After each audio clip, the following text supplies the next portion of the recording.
November 5th, that Donald J. Trump was elected president. Kamala Harris, the current vice president of the United States, was defeated in the electoral campaign. And it's brought a lot of important questions that we want to bring to this webinar here today. There are many important questions, such as, why did Kamala Harris lose the election? What would it look like if she had won?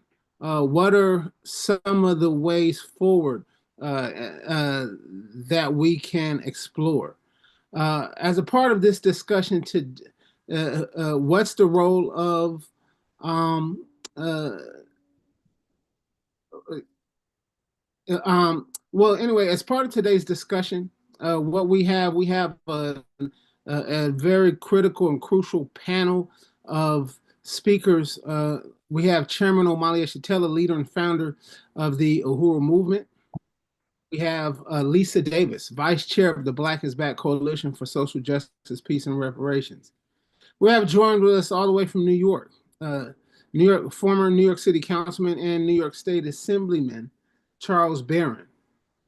As well, we have Juan Orozco. Juan Orozco brings a very critical perspective, situated on the U.S.-Mexico border as the local Secretariado Político of Unión de Barrio, a leading organization in the struggle for Mexican liberation, an organization that the Uhuru Movement has held a fraternal bond for nearly 40 years.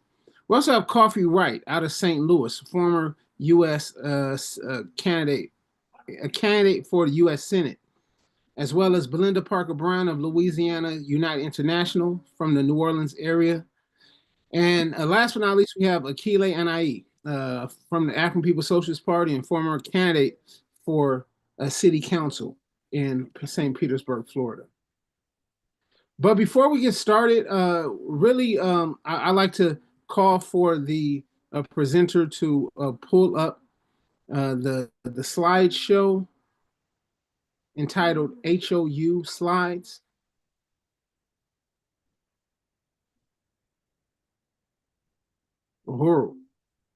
So it's important for us to begin our conversation today and look at some of the political and economic attacks waged at the Uhuru Movement, because we understand that this conversation today is taking place underneath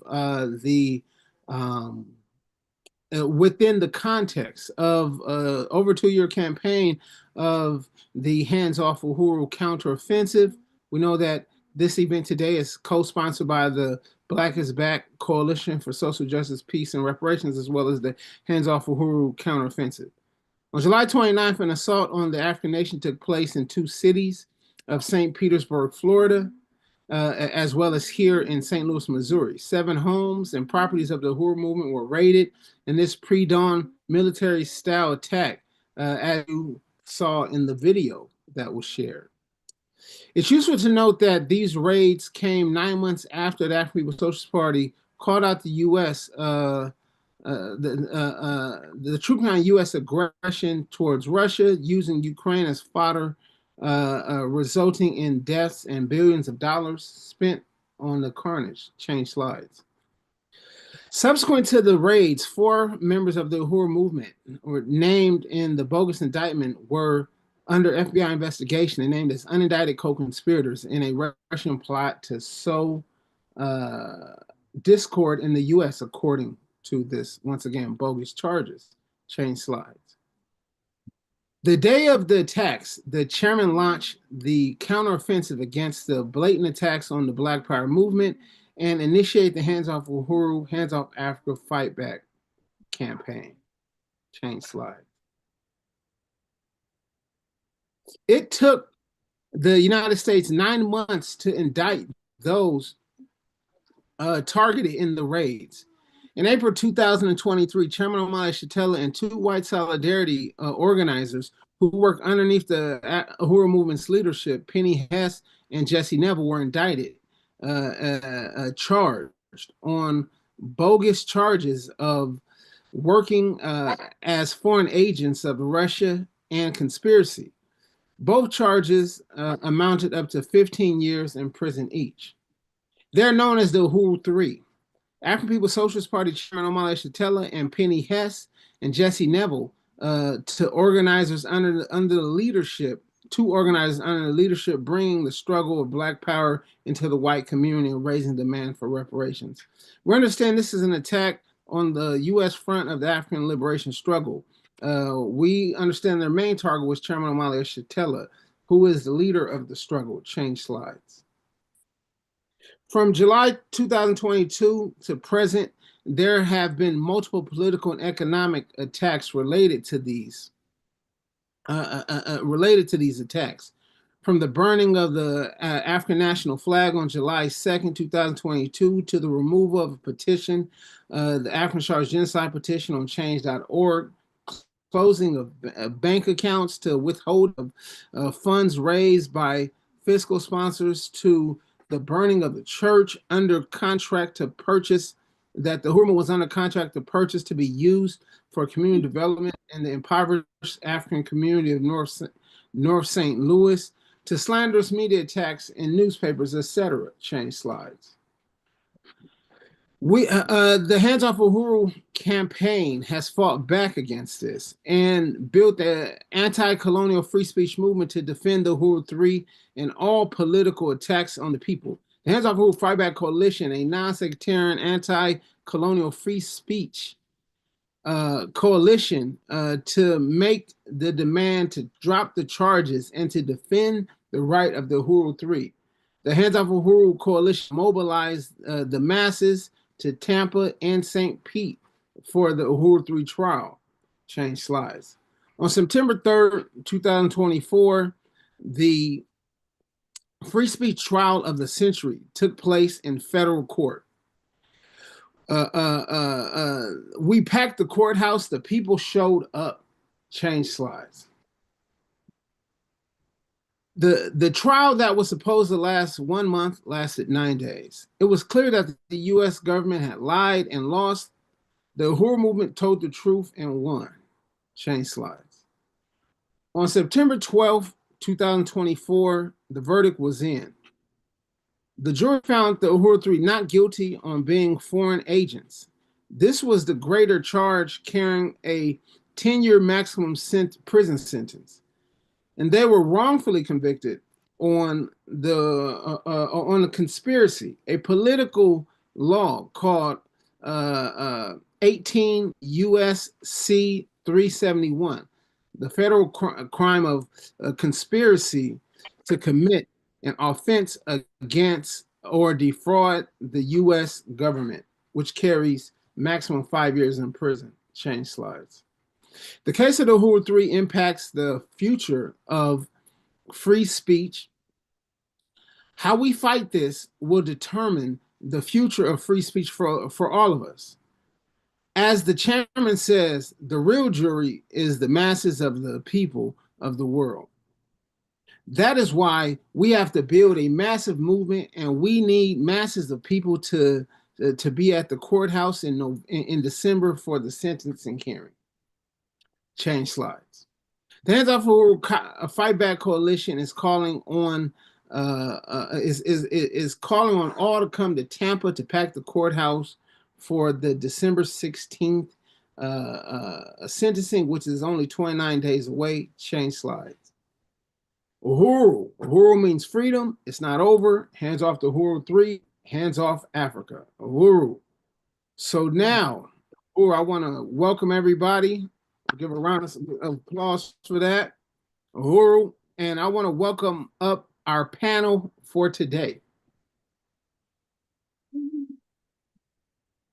Today, once again, we have a dynamic panel, which includes Lisa Davis, Vice Chair of the Black is Back Coalition for Social Justice, Peace, and Reparations, Charles Barron, a former New York City Councilman and New York State Assemblyman, Juan Orozco, a local secretariado of Unión del Barrio San Diego, Coffee Wright, former candidate for U.S. Senate, Zaki, as well as Akile Anai, um, candidate for City Council in St. Petersburg, Florida. I think we're also joined by Belinda Parker Brown, Louisiana United International, and Chairman Omali Yeshitela, founder and leader of the Uhuru movement. All the speakers will have 7 minutes to speak.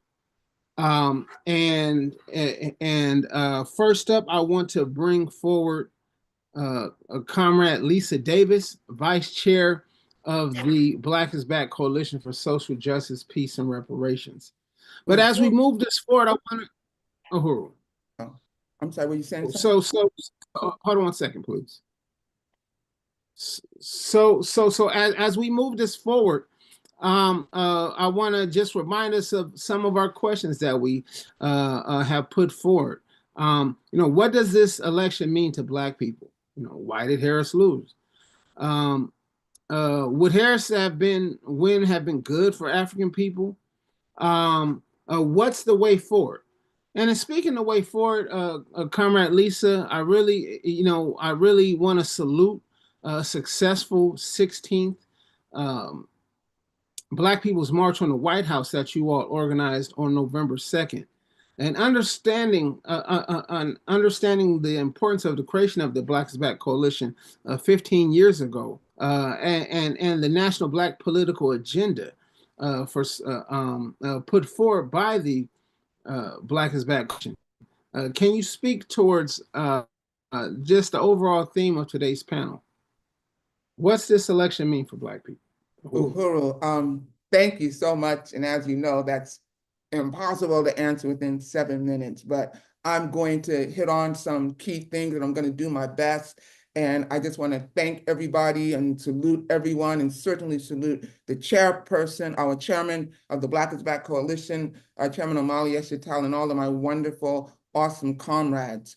I want to open this up by saying, first of all, no warmongering, bomb-dropping, genocidal, anti-reparations, anti-worker, anti-humanity party or person or candidate represents Black womanhood or Black people in general. They do not represent us. And I don't think that that can be said enough.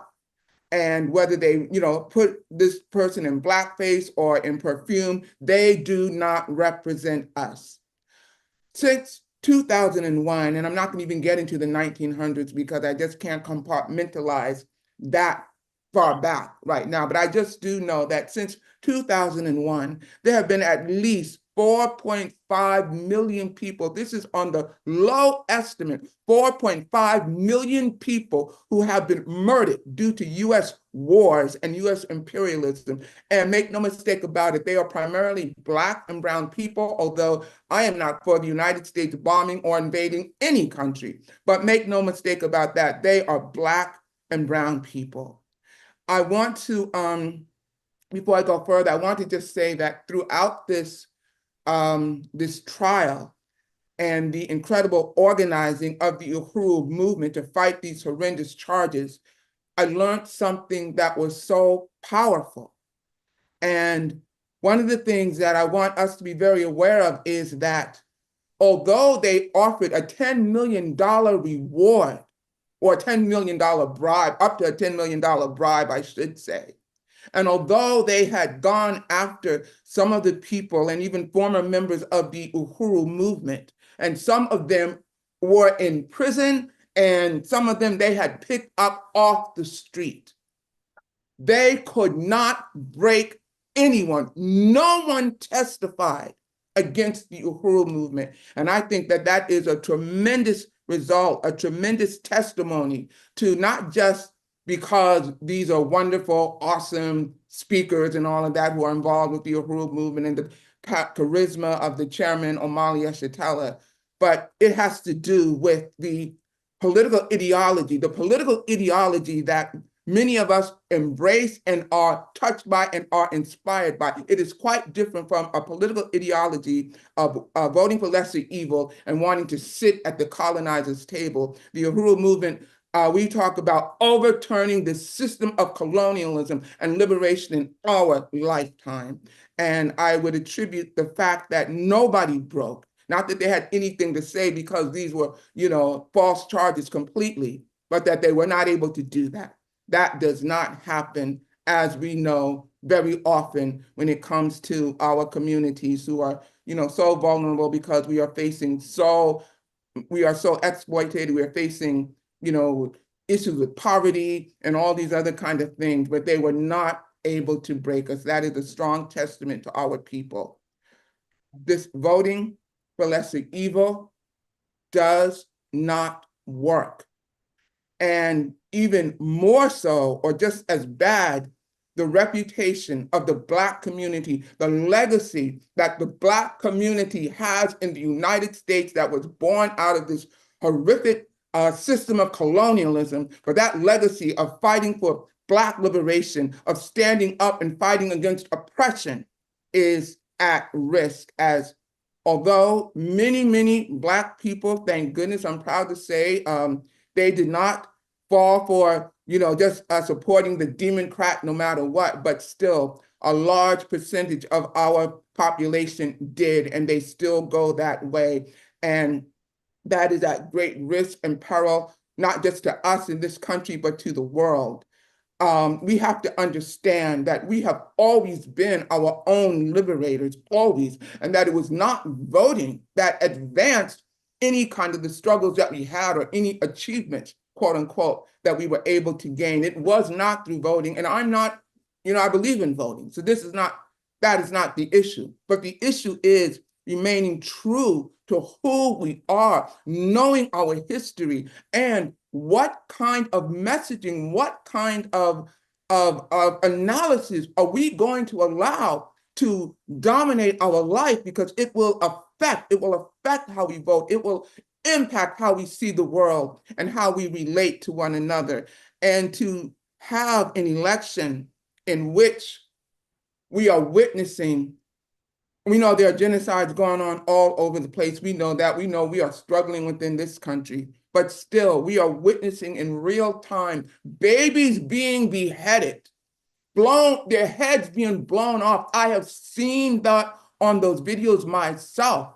And to know that the United States is central, is key to that happening. And it's the Democratic Party who is the party that is in control, to know that they are central to that happening, to know that they are the reasons that it happened, to know that they refused to agree to a ceasefire resolution. They voted against the ceasefire resolution at least 3 times, and that they are funding this, to know all of that, and to still talk about one of the people who is responsible for that, the Vice President of the United States, and to still lift her up as a representation of Black women that we should want to follow, is a low and a place that is a horrible low and a horrible place to ever want to see our community go to and to be dealing from. We cannot do that. So it's not what we're going to do during the Trump presidency that concerns me as much as what are we going to do afterwards, and even our behaviors before it. Everything people have said about Trump, I agree with. I don't like him at all. But it is not just him. This is not just about one person. It is about a system. And to just talk about Trump and to have that be your focus on Trump, while we ignore all the other horrible things that are going on, while we sit there and ignore the Democratic Party, we give the Democratic Party a pass on everything that we call the Republicans out for. That is not the way to go. Loyalty to either of these two parties is dragging our community down, in addition to how it is literally puts the world in peril. I've seen videos of people crying out in other areas. They're the people who receive the results of many of our votes, the bombs, the economic sanctions. the black and brown people, by the way, most of them are black and brown. But like I said, I don't at all ignore anything wrong going on with other countries and the way the United States uses its power. Voting should be about delivering a message. When it comes down to it, that one-on-one of us going into them polls, it should be about, do we support what they are doing? What is the direction that we want this country to go into? We should be leading that, and it should not be about war or voting for evil. Thank you so much, Uhuru. Uhuru. Uhuru. Uhuru. Thank you, Comrade Lisa Davis, Vice Chair of the Black is Back Coalition for Social Justice, Peace, and Reparations, organized in 2009, with the central importance of us knowing that we need our own Black political agenda. I really appreciate Lisa, especially speaking towards the mobilization of the people. Comrade Lisa spoke of the sort of how we got here, sort of the role of the masses of African people, the underscoring the way through which the vote for some, the vote for the Democrats, African vote she's had argued, had been a reflection of the taking away of power of African people. And to add to this discussion, I now want to bring up Charles Barron. Charles Barron is the former New York City councilman out of Brooklyn, as well as New York State Assemblyman. Charles Barron has published this recent book, Speaking Truth to Power, which I really want to suggest people get, because one thing that you talk about in this book, Councilman Barron, is the inspiration you take from Malcolm X. And we know that Malcolm X really introduced this understanding of our struggle being one of colonialism, our struggle being one of human rights versus civil rights. And overall, you speak of the purpose of your book as being a catalyst for revolutionary change. So I really want to bring you into this conversation around the elections, what it means for African people, why'd she lose, and what's the way forward? Uhuru. Well, at the risk of getting in trouble from whoever might be listening, I'm glad she lost because I think it's important for us to highlight the contradictions in the system. And I think this go around, people said, no, we're not going to buy into the fact that Russia is a boogeyman. We're not going to vote just to stop Trump, that we're going to be a thinking electorate. So I found it interesting that there's a statistic that said 26% of the voters said that there needs to be a complete overhaul of the system. And then another 56% said that there needs to be, that we would benefit from a change in the system. So that's 82% of the voters said that there should be a complete overhaul, revolution, and can benefit from a real change in the system. One can say that is also a revolutionary talk. So the voters are ready for revolution. And this is what is good about this. Yes, it's a crisis. And you can define a crisis as a time of intense difficulty, a time of trouble, a time of danger. But I like to define a crisis the way the Chinese do, as a time of opportunity. So by what happened to the Democrats gives us an opportunity now to reach the masses of our people and stop crying about what Trump is going to do to us. I don't even accept any more phone calls about how depressed I am, how down I am. Oh, we in trouble now. Oh, you were doing good before Trump? We in trouble now. Oh boy, are we in trouble. I get tired of hearing about 2025, the Heritage Foundation. Well, we need to have a Let's Come Alive revolutionary plan for 2025. Let's come alive in 2025 with a revolutionary plan instead of a worrying about the Heritage Foundation. So some interesting figures in this election I'd like to share with you. Number one, this is a hypocrisy. Malcolm X has always said this is not a democracy, it's a hypocrisy. In 2020, 160 million people voted in the election day for president. Of that 160, 81 million voted for Biden and 74 million voted for Trump. 2024, 76 million voted for Trump and only 73 million voted for Kamala. 8 million less, and only 140 some odd people even came out to vote. So in this great democracy called America, nearly half of the people stay home. Most of the people stay home because they're dissatisfied with this system. So if there was ever time for us to make the case for revolution, this is the time. And I'm not just talking about rhetoric. I'm talking about real revolutionary theory followed by revolutionary practice. That's what should come alive in 2025. Wow. Further, looking at the Democratic Party blame game. Well, they blame black men. Right. 24% of black men voted for Trump. They blame black people because he got 16% of the black vote instead of 8% like last time. They blame Latinos. They blame the young people.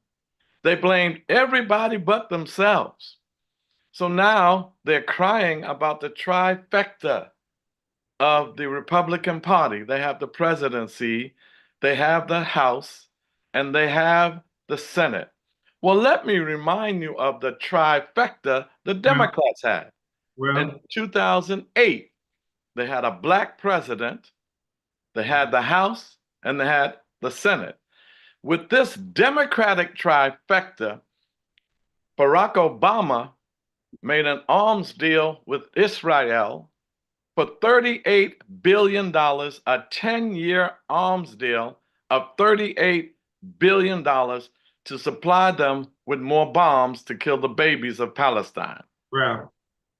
Let me remind you of this Democratic trifecta, that during that time also, may he rest in peace, John Conyers was the chair of the Judiciary Committee because the Democrats had the House. That's right. And he had his bill on reparations in his committee, and it never saw the light of day. Yeah. Let me remind you that under this Democratic trifecta, that more military bases were built in Africa under AFRICOM than any other president in the history of the United States of America. And let me remind you about this Democratic trifecta, that a man by the name of Thomas Holman, he was an executive associate director of ICE, agency that deports people, under Obama. And now he stays under Trump. And he is now Trump's czar of deportation. Holman said to the world, stop criticizing Trump about deporting, because under Obama and Biden, more people were deported than any other president, and those cages that you have the people in, Obama built and Biden built. And let me also remind you that under Obama, under Bush, under Trump, under Biden, 25% of our people are in poverty, double-digit unemployment. They both parties support imperialistic wars. Domestically, both parties are building cop cities across the country.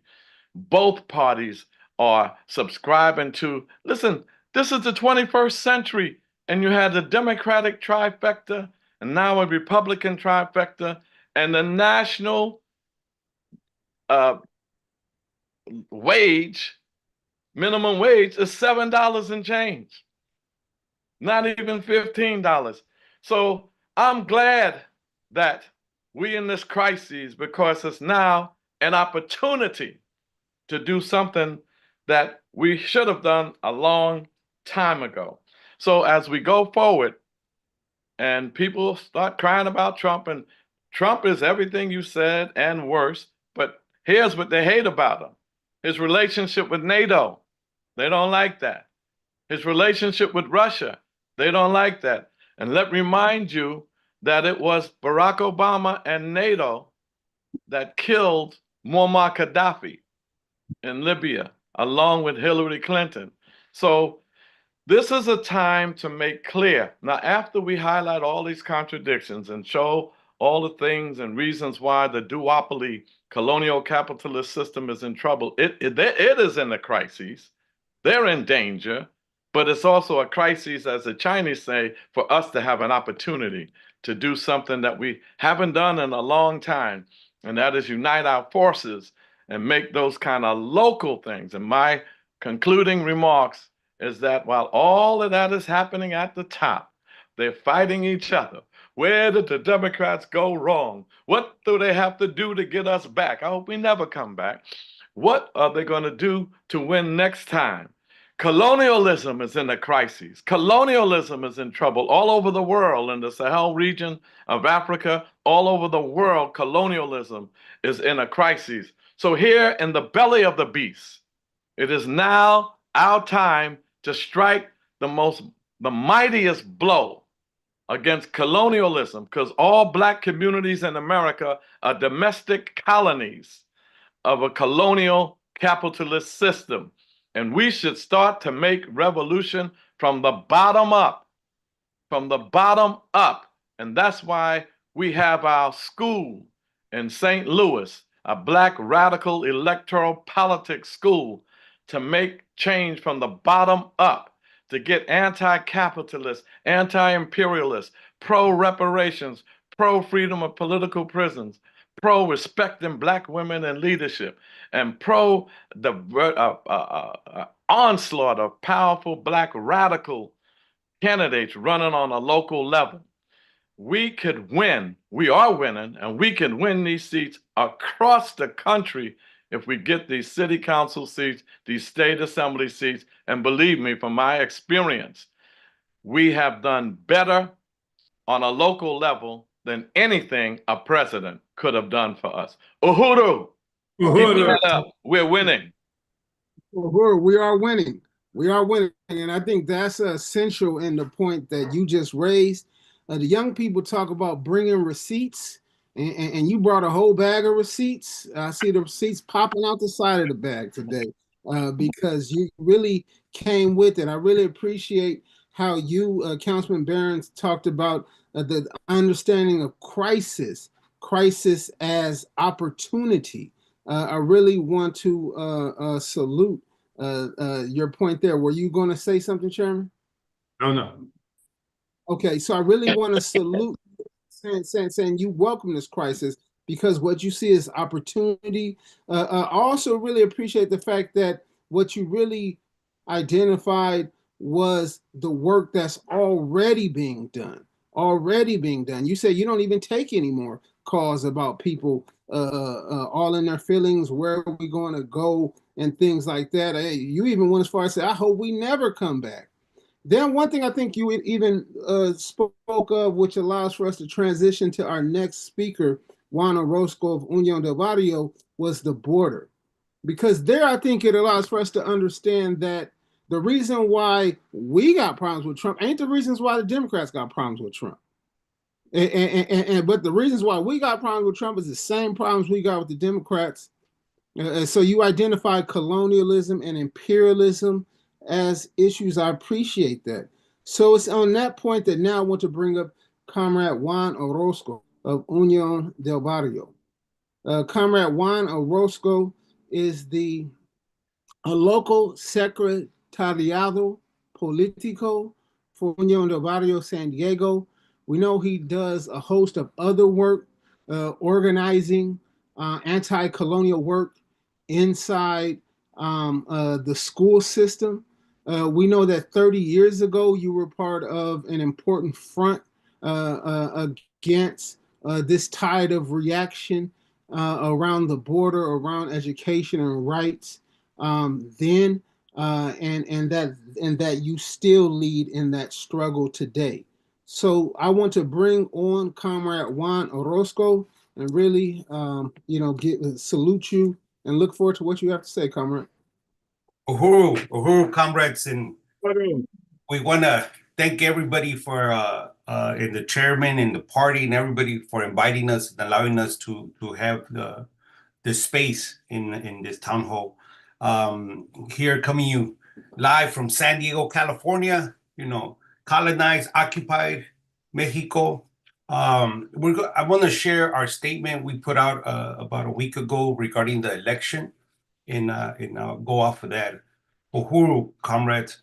Unión del Barrio statement on the 2024 election. Ni republicanos ni demócratas. Solo el pueblo organizado vencerá. What more can we say about the 2024 elections that we have not already said many times before? One thing is clear, a garbage political system can only produce garbage political results. In this particular moment, Trump's fascist garbage has soundly defeated Harris' liberal garbage. How could Trump and his Project 2025 have commanded such a decisive victory in this election? Its landslide began in 2023 when the Democrats closed ranks to support Genocide Joe Biden for another term. They demanded total loyalty for a senile old man, even though 75% of Democrats didn't even want Biden to run for a second term.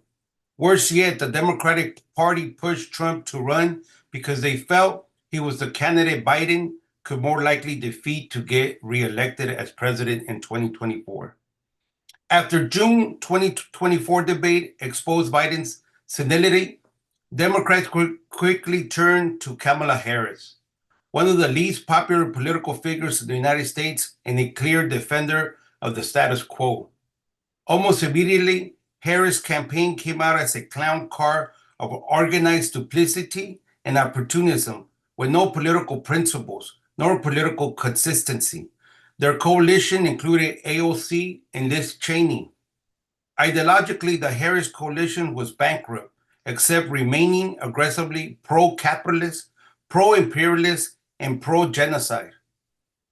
Harris once again proved that beyond the West Coast and the Northeast, the Democratic Party is a failure as a national electoral party.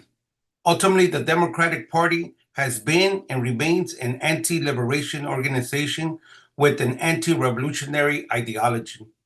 As working-class raza, we owe the Democratic Party nothing.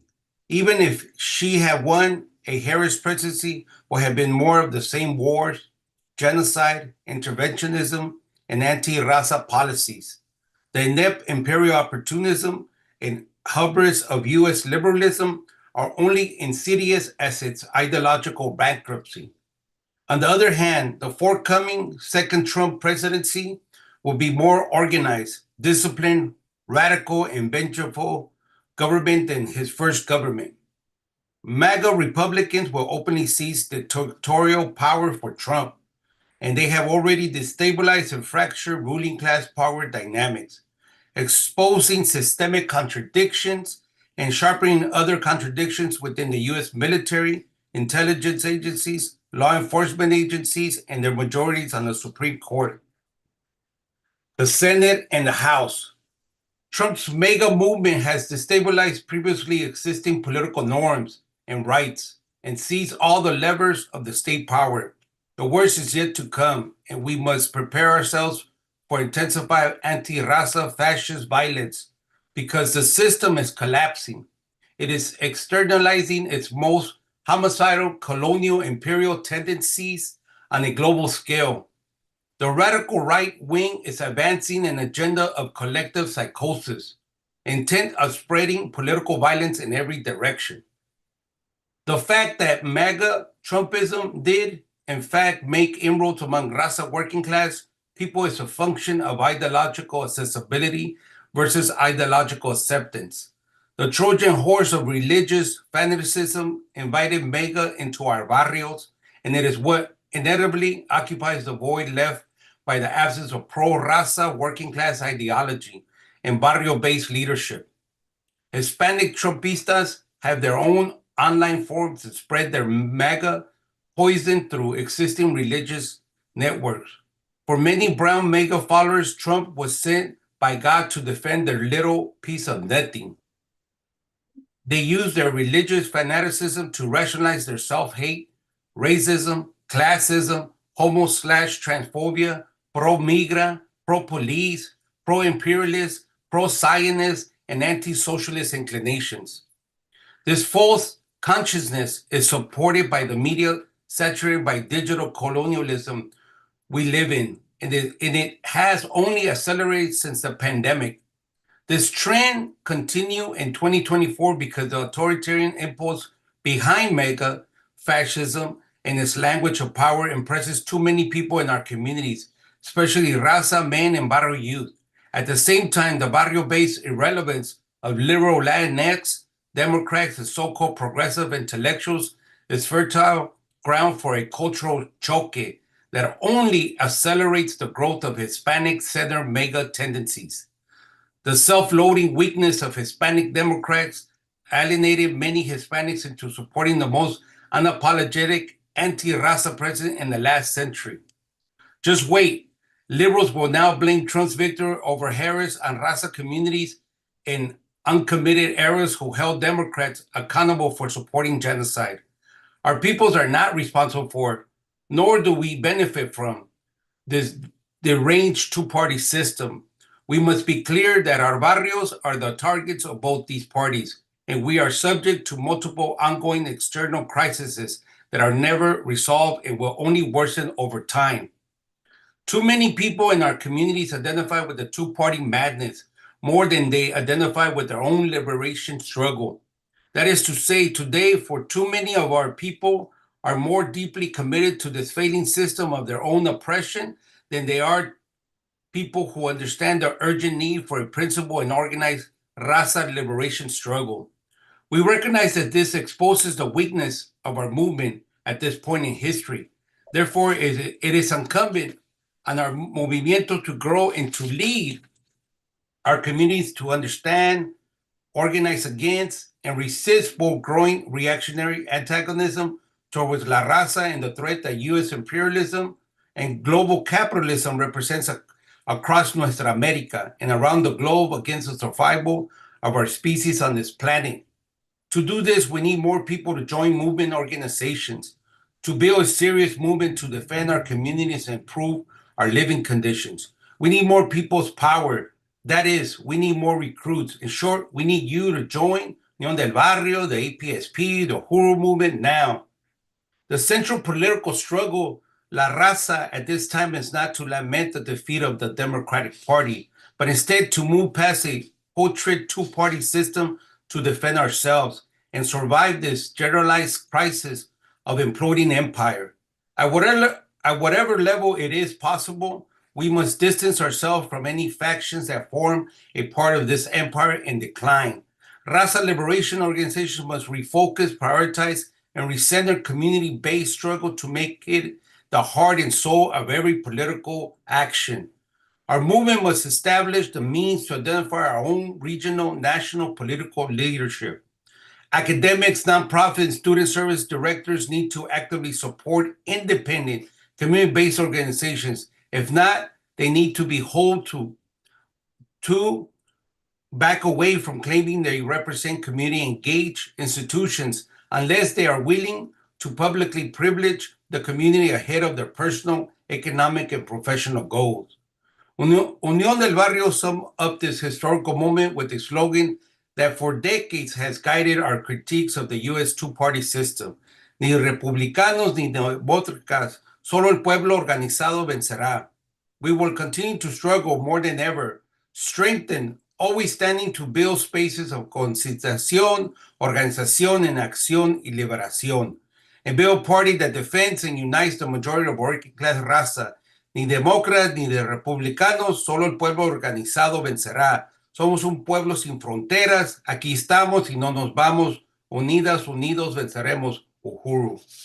Uhuru, salute to you, Conrad Juan. I really appreciate this and really look forward to some of your commentary once we move towards open discussion. I want to remind everybody who's watching on Zoom to use the Q&A feature to post your questions. I already see the questions coming in. If you do have comments and you're watching on YouTube or you're watching on Facebook, use the chat feature there to post your questions, and we'll make sure those questions get pulled over here into Zoom. I want to now bring up Comrade Carla Coffey Wright. I really appreciate Carla Coffey Wright, who was on the ground right now at Aquaba Hall in St. Louis. Carla Coffey Wright is a native of the African community in North St. Louis with a long history of activism and advocacy, African people, African families, as well. Carla Coffey Wright has run for local the low board of alderpersons, has also run for state and United States Senate campaigns, most recently in 2022 and in 2023. In 2008, in fact, she was the only Black candidate for Missouri U.S. Senate, finishing second in the Democratic Party primary election. We met the International People's Democratic Uhuru Movement came into work with Carla Coffey Wright through the Universal African Peoples Organization, and we really want to salute you and thank you for being on this panel today. I'll pass it now to you, Carla Coffey Wright. Thank you. Thank you. Welcome back. Good afternoon, everyone. Wow, follow behind everything has really been said, and I don't so I echo so far. So it's just awesome that we are on the same mindset. The question was, well, one of the questions is, where do we go from here? And which is an awesome question. I don't have the answer to that. I don't think anybody have the direct answer, but I definitely know that we need more unity, family, and that's just the bottom line. We know that the Democrats and the Republicans is the same bird, two different wings. We know we're damn if we do, we damn if we don't. Whether we have a Republican in the House or a Democrat, because it hasn't been working for us. We understand that we need our own party. We also understand that there are not enough Blacks in the United States. Really, we need some white people. And I don't care what anyone says. We need white power as well. We need the white power that's with the Black people. And I stand strong to that. And I know people may be disappointed for me saying that, but that's the way I feel, okay? All white people are not bad people, as we know. We have white people right here supporting us right here and today. I have white people in my family, okay? My grandmother's grandfathers were colored troopers, and they weren't the only ones out there fighting that Civil War. There was plenty of white people in that war as well. So we have a war in our hands. We need a Black party, I get it. Let's look at who we're dealing with. Kamala didn't win, so we're past that. We need to get over it and keep moving. Those who are crying for her not winning, then wipe your tears. Okay, we're dealing with Trump. We're dealing with the German. Look where he come from. His dad was a KKK. It's on record, arrested in New York. His grandfather came from Germany, made his millions off a whorehouse. Okay, and so he went back to Germany, couldn't get, they wanted him to pay taxes off of all the money he made here in the United States. And so wanted him to do the standard 2 years there in the military. He chose not to, so he came back. So that's what we have in the White House. I don't feel he's for it either. I'm not happy about the whole situation, period. Me personally, I admire a lot of people in the Green Party. I just got to give it to you. And I voted for a lot of people in the Green Party.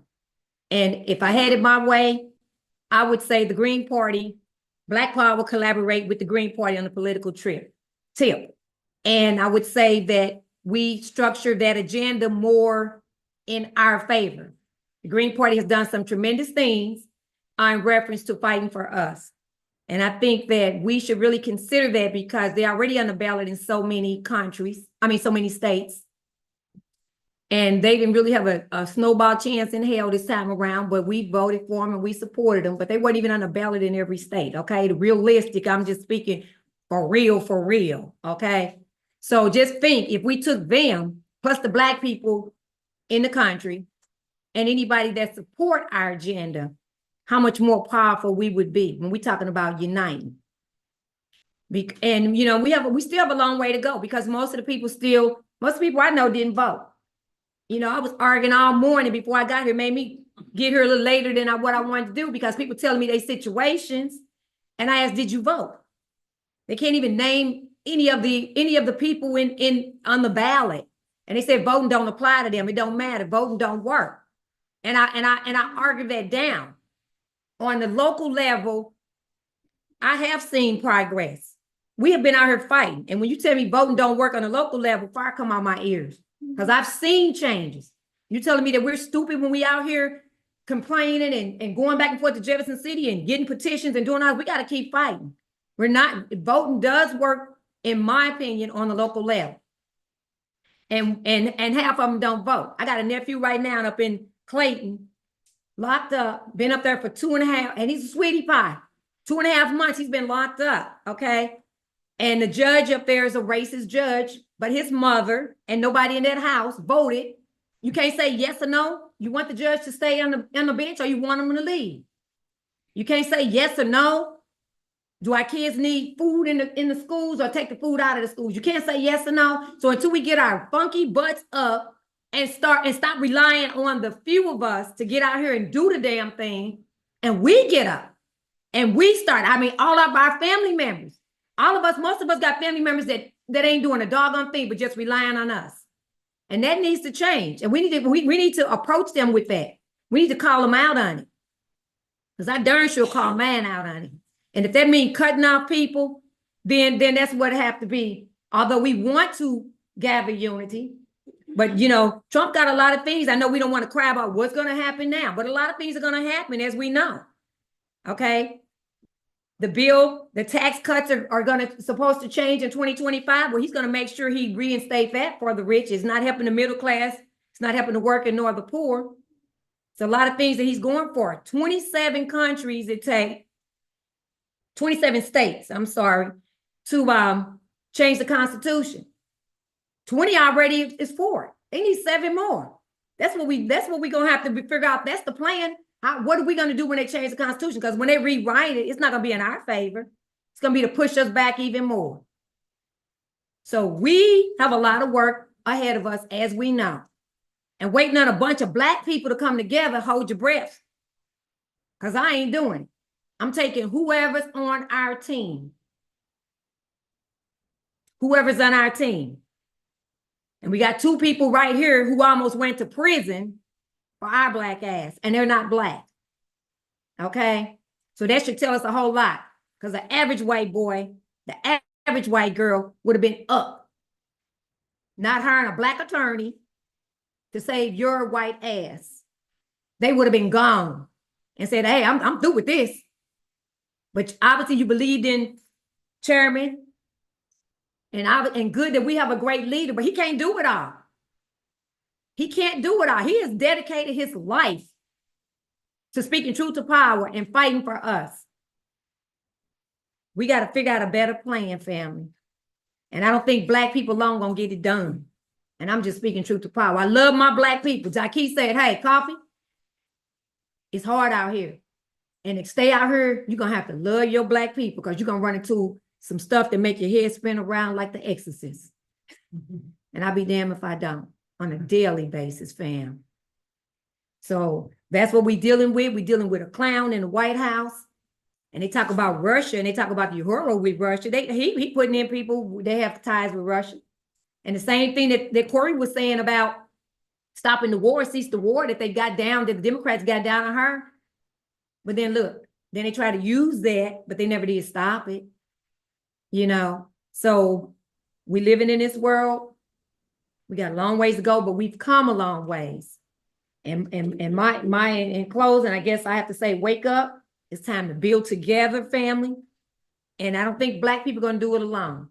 I think we got to collaborate with white people that are doing something, that are constantly not only talking, but have a track record of speaking truth to power and doing and standing on what they say. And me personally, I voted for Jill. I'm just going to keep it real. I do believe in voting. I ain't going to say I don't. I believe in voting. If I didn't, I wouldn't be out there registering voters and complaining that people don't vote. So I believe in voting. So for those who say they don't believe in voting, that's on your dumb ass. That's on you. Because my ancestors died for us to have a right to vote. You better go look up Fannie Lou Hamer and the rest of them. And some even more closer to me than that, like my grandmama got bit by dogs and all that, you know, for our rights. And you used to have to pay to vote, right? And then women couldn't vote. It was all kind, we went through all kind of change. Now we got the right to vote. And I'm hearing ignorant stuff. I didn't have time. You had 2 weeks before election, but you didn't have time. They even opened it up at every polling place. If you live in the county, any place, making it convenient. In the city, any place, you know? Well, it's my right. I don't have to vote if I don't want to vote. You know how much ignorance I hear like that?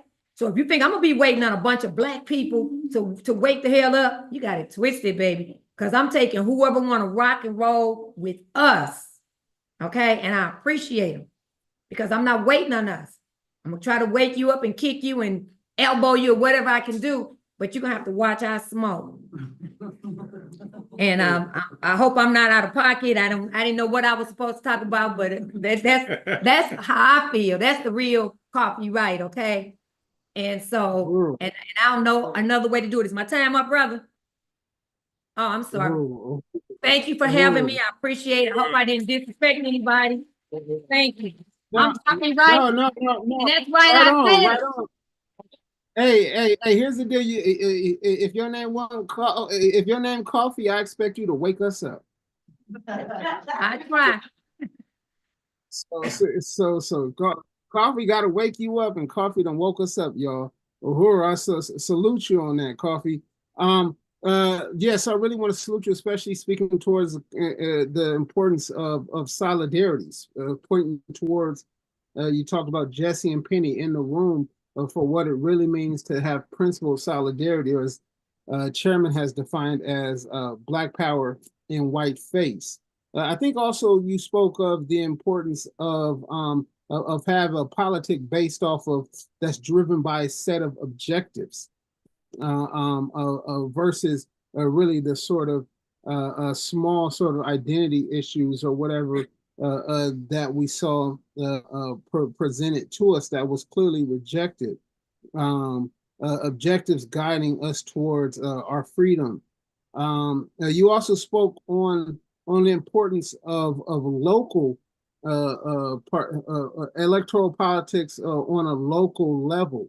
It's on that note that I want to transition to our final panel speaker before we bring up Chairman Omala Shatella, who is Akile Anai.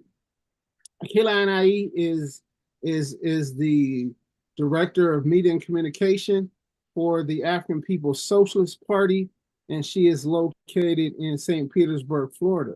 Akile Anai twice in 2017 and 2019 ran for the city council over there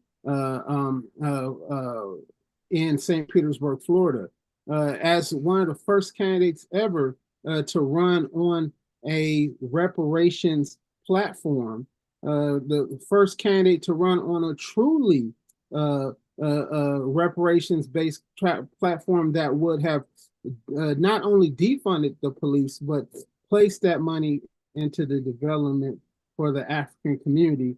And I know that Akile, your platform represented really at that time almost 50 years of Uhuru movement, a strategy, a work that goes all the way back to when Chairman ran for St.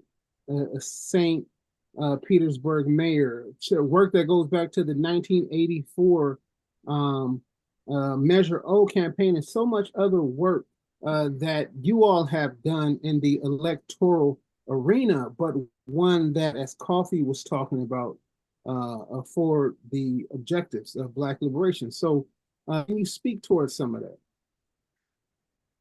Uhuru, yes, and I just want to appreciate you, President Matsamela.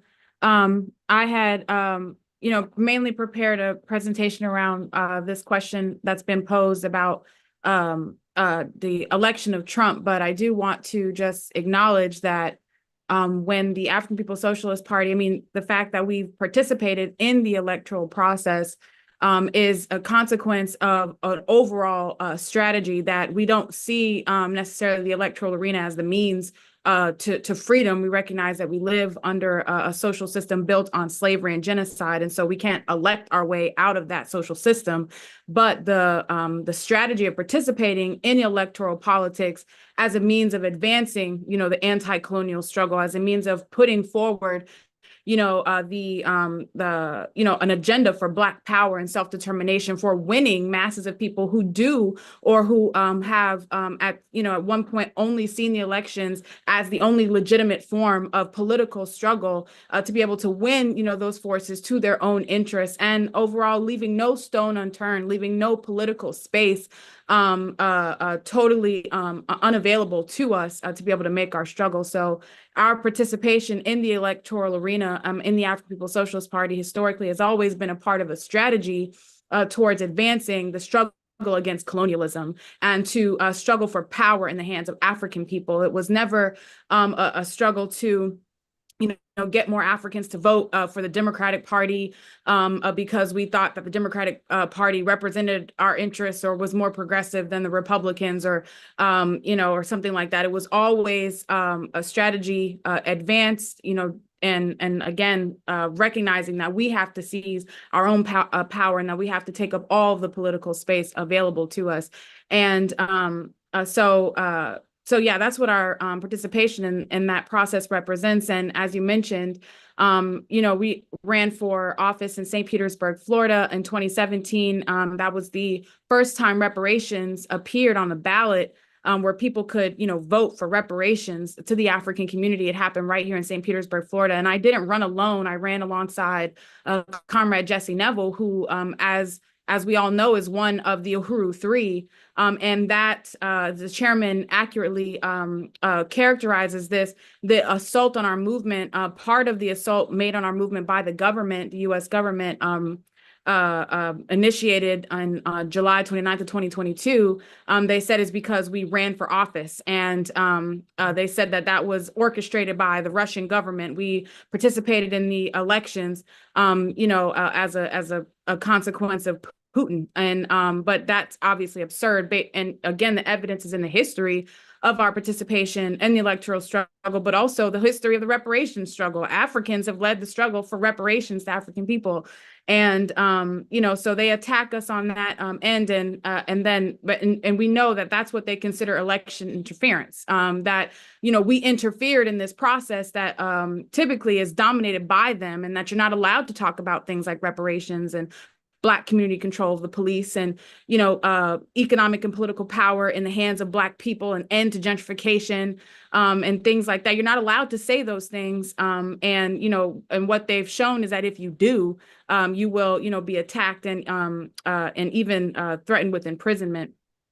Yeah, so if it's possible, again, because I mainly had dealt with this question around the election of Trump, what it represented, and that's what I prepared this presentation on, and I speak to our participation in the electoral process as well, but I also wanted to just acknowledge that my understanding about this election and all elections is informed, as a member of the African People's Socialist Party, is informed by the theory of African internationalism, which is the theory is founded by Chairman Amalia Shatella, my leadership, and I want to salute my leadership today. And, just recognize that our understanding of the elections is that it is a nonviolent contest between sectors of the ruling class for control of the state.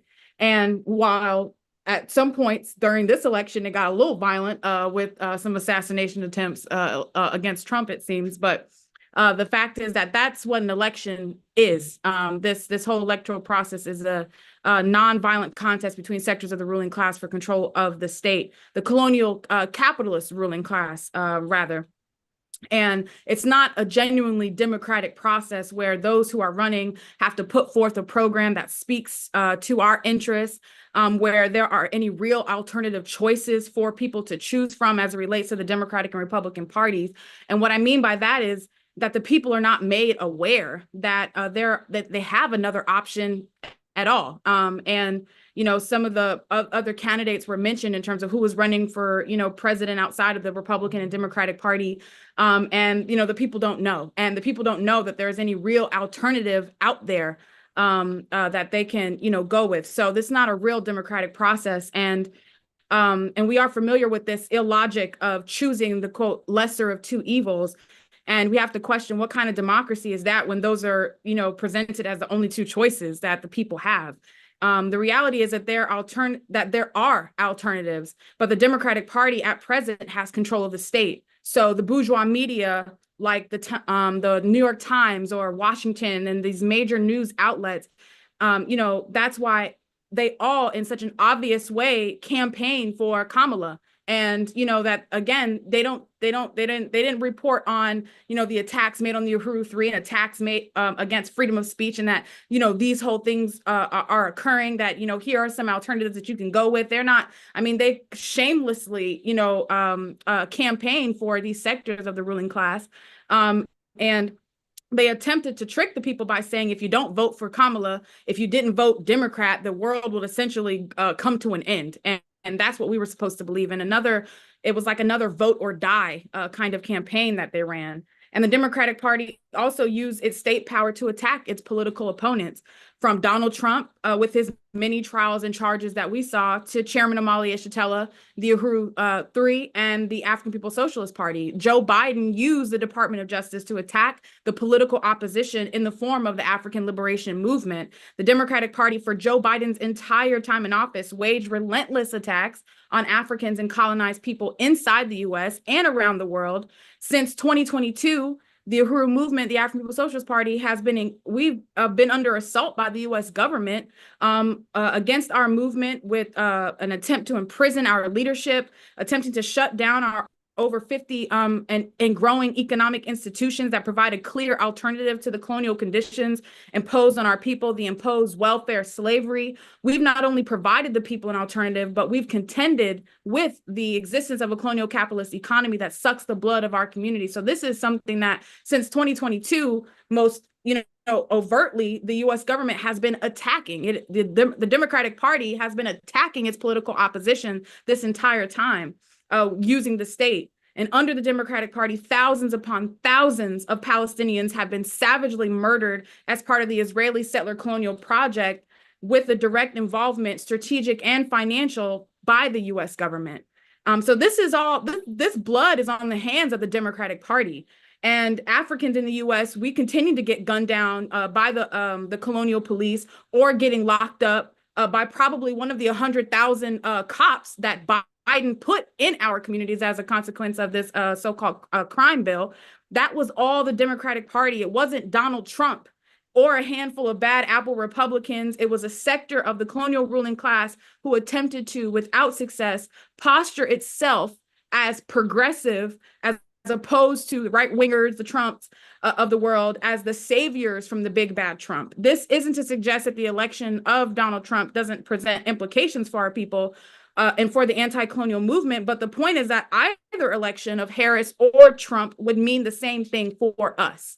And as our conditions of colonial terror and genocide continued under a Democratic Party regime, the expectation is that as long as this system is intact, that would be the case whether Harris or Trump was elected. And we must continue to organize and build this movement for anti-colonial human rights, demand hands off Uhuru and drop the charges on the Uhuru 3, support in every way that you can the economic institutions of the Black Power blueprint, Our enemy, the oppressor, the social system remains the same regardless of the exchange of hands. And so long as Africans, Mexicans, indigenous Palestinians, and colonized people don't have power over our own lives, our communities, our task remains the same.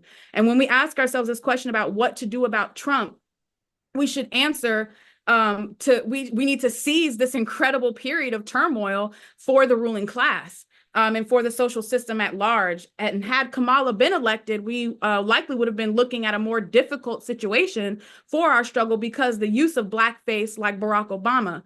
And Chairman Omali Yeshitela correctly stated that Obama's election represented the defeat of the Black Power movement of the 1960s, that there could be an Obama and there could be a Kamala because Malcolm X was murdered, because King was murdered, because our movement was destroyed, because the Black Panther Party had been destroyed militarily. And so that's why an Obama could exist. That's why Kamala could exist. White power and blackface could exist as a consequence of the destruction of our movement. But now that our movement has grown, it has built, and we are stronger ideologically now with the theory of African internationalism, with the leadership of the African People's Socialist Party, we have a clear strategic trajectory that we are on. And so it meant that this time neocolonialism failed. This time the African petty bourgeoisie failed.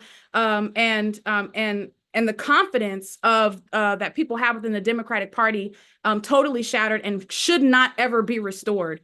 And so we must use this time to deepen the crisis being, experienced by the ruling class and the entire social system. We must organize the masses of people to the understanding that there is an alternative to a Trump and a Harris, to a Republican and a Democrat, to a democratic colonialism or a fascist colonialism, that there is an anti-colonial movement led by African, indigenous, Mexican, Palestinian, Filipino, and all colonized workers determined to see a new world. And that's a world that Trump or Harris wouldn't be able to take us to. That's a world that only the anti-colonial struggle can take us to. The Uhuru movement, the African People's Socialist Party, and colonized people, that's what we are struggling against. And our struggle remains the same, regardless of who is representing, the highest colonial office inside the US. So that's just what I wanted to say. And we have to use every means available to us, including the electoral arena. And that's why the Uhuru movement is on all these fronts. And that's why we are under assault by the US government today. So I just want to end this presentation by saying, what do we do about Trump? The same thing we would have done about Harris. We build this movement. We join the Uhuru movement. We support these institutions. We demand the charges we dropped against the Uhuru 3. And we say hands off Uhuru, hands off Africa. So Uhuru, thank you. Uhuru. Uhuru. Salute. I also want to acknowledge in the crowd right now, Comrade Carlito Rivera of the Young Lords. Comrade Carlito has been very supportive of Hands Off Uhuru campaign. I just want to offer for Comrade Carlito, if I see him with his hands up, when it comes time for us to open up for discussion, we can even elevate you to panelist a level to continue in the conversation. Now I want to transition to Chairman Omali Yeshitela, leader and founder of the Uhuru movement, who for over 5 decades, actually 6 decades, has initiated campaigns to defend the democratic rights of the African community, to organize and raise up African women, to mobilize opposition to U.S. wars, and to popularize the demand for reparations. He built the worldwide Uhuru movement and the African Socialist International, which functions in the United States, Europe, Caribbean, throughout the African continent, and elsewhere.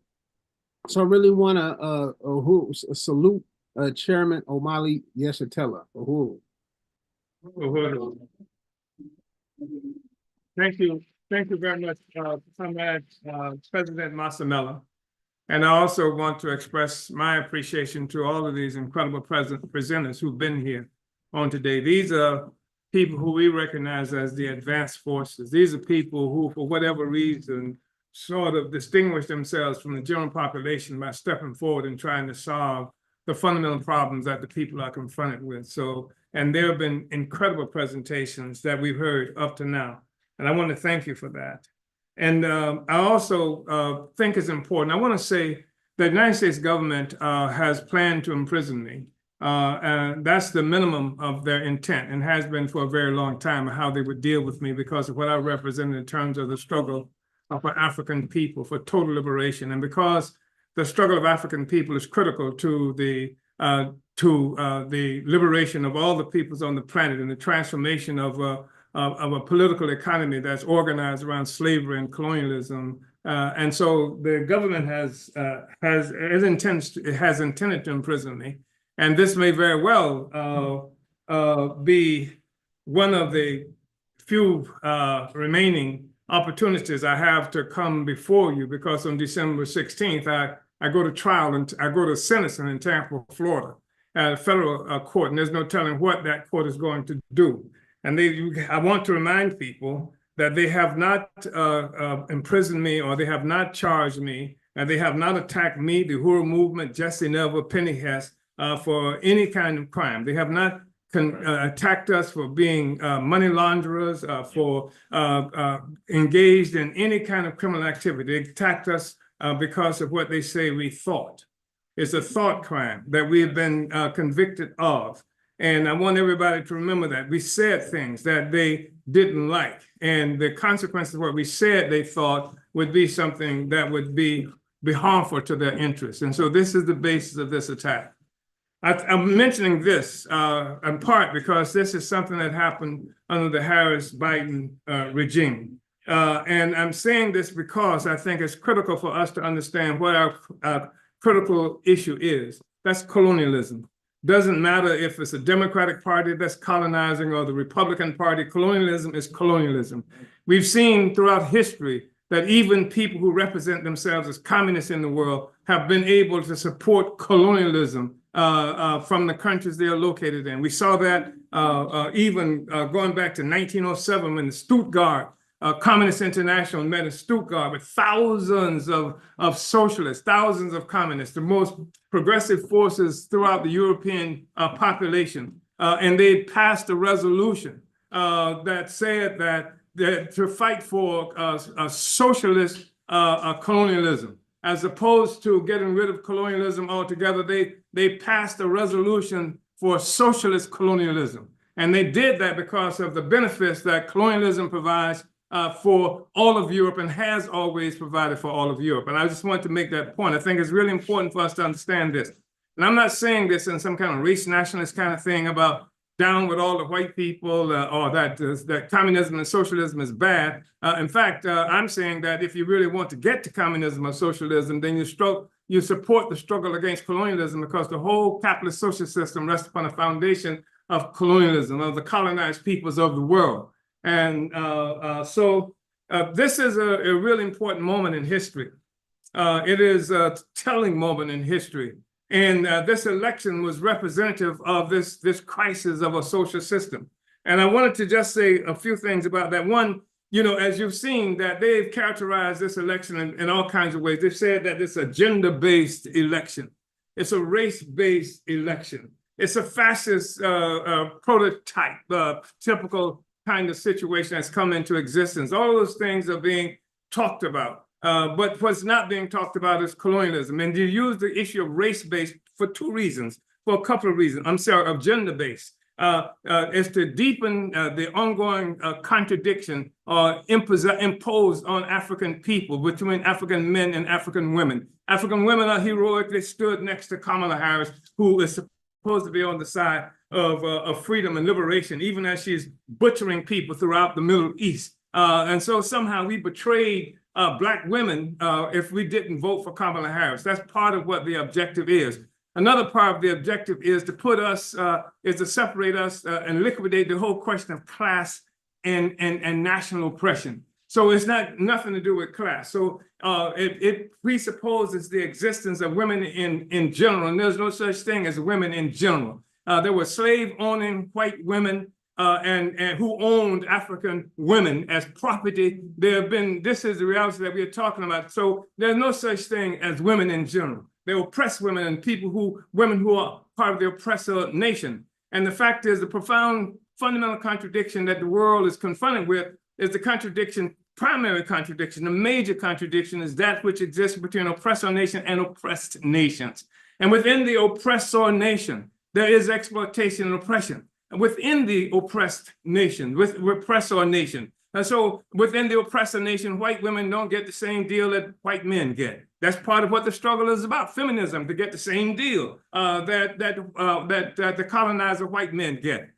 Within the oppressor nation, there has been exploitation of homosexuals and things like that. That's part of what they've been trying to remedy for a while now, to unite the entire oppressor nation against those of us who are oppressed, as there are contradictions within the colonized nation as well. But the point is that the existence of all these contradictions rely on this major primary contradiction that exists between oppressed nations and oppressor nation. You destroy this contradiction, you've made a major blow against the other contradictions. People like to refer to this thing of intersectionalism. This is something that was created in one of the universities by these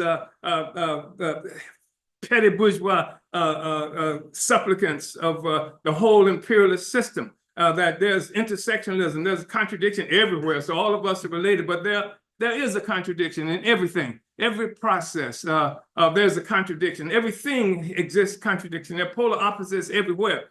But there are also fundamental and primary contradictions that we have to recognize, that this contradiction is one that is required for the other contradictions to exist. So, so this whole notion of being a gender-based election, that would create more solidarity between oppressed African women and Mexican women and oppressor African nation, the oppressor nation, which would include the oppressor women, etc. It's fallacious, and we should recognize that, and people did recognize that. And if you didn't recognize it from the beginning, the outcome of this election proved it all, because the majority of white women voted for who? Trump. So they didn't go for Kamala Harris. They blamed me, and they blame Mexicans for the defeat of Kamala Harris. But the majority of white women voted for Trump. And so there's no thing about how the white women are responsible for the defeat of Kamala Harris. If you dealt with the colonial contradiction, you might come up to that superficial kind of conclusion. But the point is that it's ridiculous what they've said about this all along.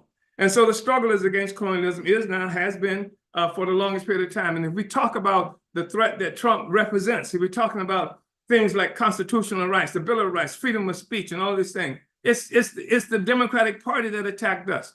I want to remind people that it was Trump. It was not Trump. It was Kamala Harris and Joe Biden's Democratic Party as their Justice Department that came to my house on Redbud Avenue in St. Louis, Missouri, one of the most economically depressed sectors of the population, at 5 o'clock pre-dawn in the morning to attack us. It was not Trump.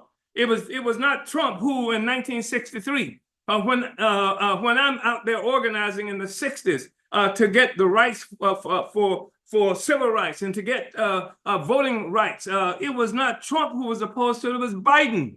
Biden came out in opposition to the Civil Rights Bill. He worked with most reactionary white people in Mississippi to prevent us from having the Civil Rights Bill. It was Biden who came out against the Voting Rights Act. It was Biden who was opposed to busing that the Negro liberals and white liberals love so much, etc. Because can't we all get along together kind of politics. It was Biden who said he didn't want his children to go to school in the jungle, so he was opposed to that. So the point that I'm making is not that just that Biden is so bad, but that it's an artificial contradiction that people are trying to feed us into, that our only alternative is the Democratic Party, and that's not the case. It never has been the case. I'm not even going to go back historically at the time where the Democratic Party was considered the most reactionary party in this country as far as Black people are concerned, and Black people were part of the Republican Party, because that was the party of good old Uncle Abraham Lincoln, etc. That's what we thought. And then the Republicans and the Democratic Party got together and made a deal in 1876, wasn't it?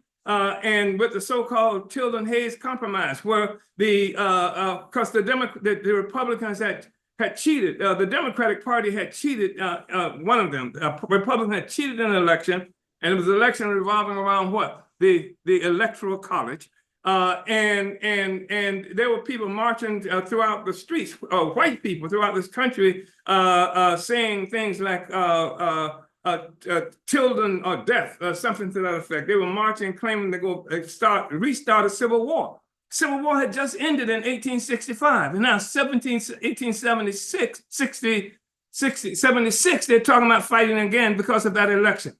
And then the Democratic Party met, the Republican Party met, and they made a deal that they would let the Republican presidential candidate go into office if the Republican agreed to bring the troops out of the South that were protecting Black people's right to vote, et cetera. So we make a mistake every time we leave our future in the hands of other forces, colonizers, whether they call themselves Democrat, Republican, or anything. And I'm saying anything because the third party solution is not the solution.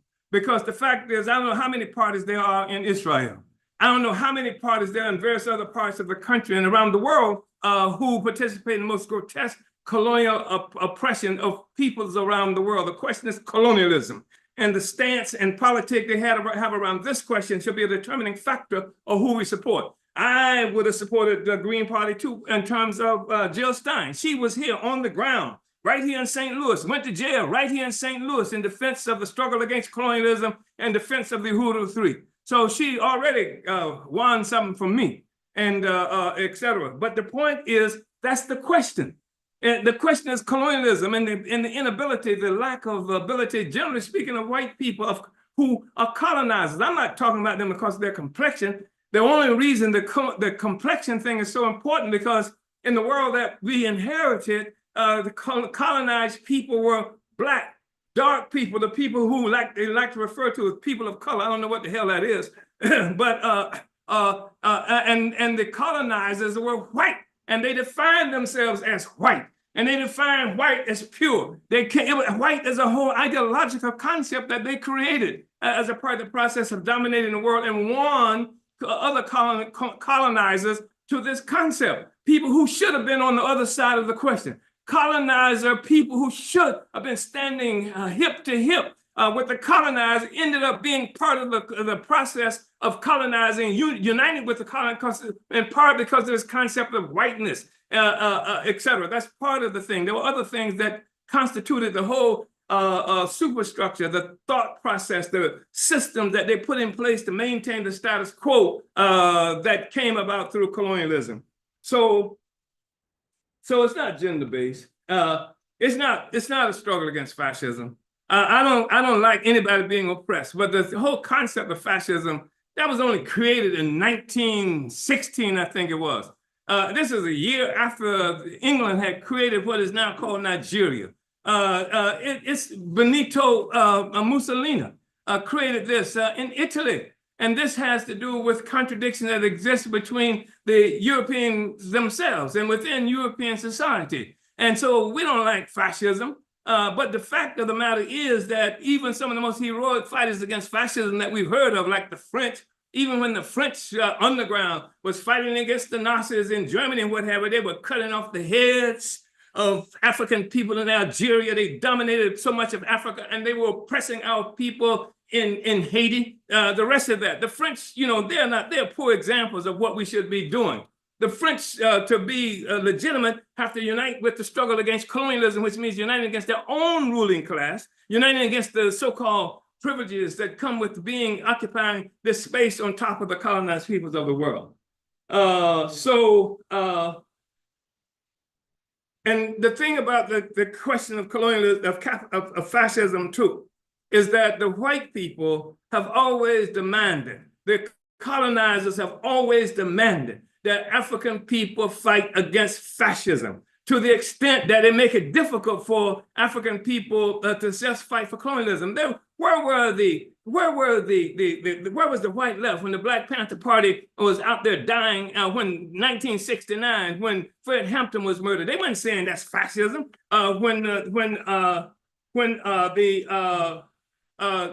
This whole war was being raged against the colonial movement here and around the world, they weren't saying that was fascism. They didn't characterize what happened to George Floyd as fascism. Where the hell does fascism come in? They didn't say that the fact that 1 out of every 3 African men is going to, between the age of 18 and 35, is going to go to prison in his lifetime is fascism. They didn't say any of this stuff is fascism. Fascism is something that happens to white people. Fascism is that juncture where the colonial contradiction creeps into the social fabric of the colonizer. That's when you start talking about fascism. And what is demanding of us is that we don't fight against colonialism, but we fight against something that's affecting white people or the colonizer. And what we have to say, we demand that the colonizer unites in the struggle against colonialism. That's the fundamental contradiction that will lead to the liberation of us all. Not just you, not just the fight for your place on this pedestal of the oppression of the colonized peoples of the world. A year or so ago, we had a mobilization in Washington, D.C., a black people's march in the White House. And we see we've been asking the white left to support this forever. Almost every manifestation, over every organization, so-called peace movement, et cetera. I'm talking about the Black is Back Coalition. Please join this, join us in this struggle for Black power, in this struggle to oppose what is happening to African people. They refuse. And sometimes two people might show up. And then this last year, we had made the same call. We had actually asked them to be on the speaker's platform, come and participate with Black people struggling against what's happening to us, what's happening to us around the world, what's happening to people in the Philippines, what's happening to Palestinians, what's happening to all of the oppressed peoples around the world. And they didn't even respond to us. And the next time we heard from them is that they had been participating and they had pulled in some kind of mobilization that pitted the Palestinian revolution against the African revolution. They intervened because they had money. They had a lot of money. I'm told up to $7 million that they spent, and they intervened in the whole Palestinian liberation struggle. Palestinians wanted to move. This was not too long after, as you know, October 7th was the time where Israel made this assault on the people of Palestine. And the Palestinians wanted to respond to that right away. But this organization, I'm talking about ANSA, I'm talking about Party for Socialism and Liberation, they said, no, we can't do it right away. And because they had the money, they had the buses, they had the connections. They probably had better connections within the Palestinian movement than the Palestinians themselves. And so what they were able to do is say, no, we have to make it happen on November 4th. The date that we had asked them to participate with us in the struggle for Black people. This is the kind of garbage we run into in terms of the struggle we're making against the North American left or the white left, and all the way back to 1907 in Stuttgart. Even before that, that's the struggle that we've had to win. And so I just want to say those things. And there are other things that we need to talk about in terms of what to do. I want to have an opportunity to say that as well. So I'm going to stop talking now so that there can be space for us to have further discussion. Uhuru. Uhuru. I know it was a little muted, but I can just see the immense round of applause. I really want to thank you, Chairman. And for the people that are in the chat here on Zoom, I placed a link to the Burning Spear archive, the January 2001 edition of the Burning Spear newspaper, of which there's a series of articles around the election. Then I know it was different, but it's reprinted. It's reprinted in Omali Shatella Speaks as Black Vote Stolen. The ruling class resolves every electoral crisis at the expense of African people. And of course, I know that the conditions of colonial capitalism are different now, 24 years later, than they were at the point then. But your comments, Chairman, around the 1876 election and the Hills-Tate what they call the compromise of 1877 drew me to this. And like I said, context is a little bit different, but I'm going to read this, and then we're going to open it up towards discussion. I'll also remind people that there is a call for resources that will be held as well, but we're going to open it up for discussion because we want to hear you all. But if you're okay with, Chairman, I'm going to read this segment that really stood out to me, well as some other things. But I also think that when you do that, I think the call for resources should be made. before we get into the questions and answers, because there are people who are gonna have to leave and what have. So here's what we do. Let's do the call for resources, and then we'll come back towards what I found profound, and then we'll open up for the discussion. Your piece and Okay, he says, pick my piece. All right on, Chairman. All right, Uhuru. So you said the fact is that this is going to be true. Well, you said at one point, talked about some contradictions. Then you ended by saying the fact is that this is going to be true after the elections, just as it was true before the elections, and the system will be made to work again, just as it was made to work in 1876. But it came at the expense of the African masses. Today, because of the stolen election, whoever gets into the White House will prevail as a consequence of a deal between Republicans and Democrats in order to be able to govern. The strategy was to eliminate African political participation as a factor in determining the election. This situation demonstrates to us the significance of the Uhuru movement, because the fact is that African people must have our own independent organization. We were Republicans when the Republicans double crossed us. We're Democrats now, and clearly the Democrats have double crossed us. This is becoming clearer and clearer every day. So, like I said, I think sort of certain conclusions and the overall situation in colonial capitalism is different now than 24 years ago. But I think that last part where you speak towards this question of the fact that sort of we need our own independent organization, I do think that that's something that really sort of made me think about your presentation right now. Like I said, even though I know that the context and the content might be a little bit different, you spoke towards that, and I just wanted to draw people towards your analysis in 2000. Uhuru, so let's bring up Comrade Fofiet and Belinda Parker Brown.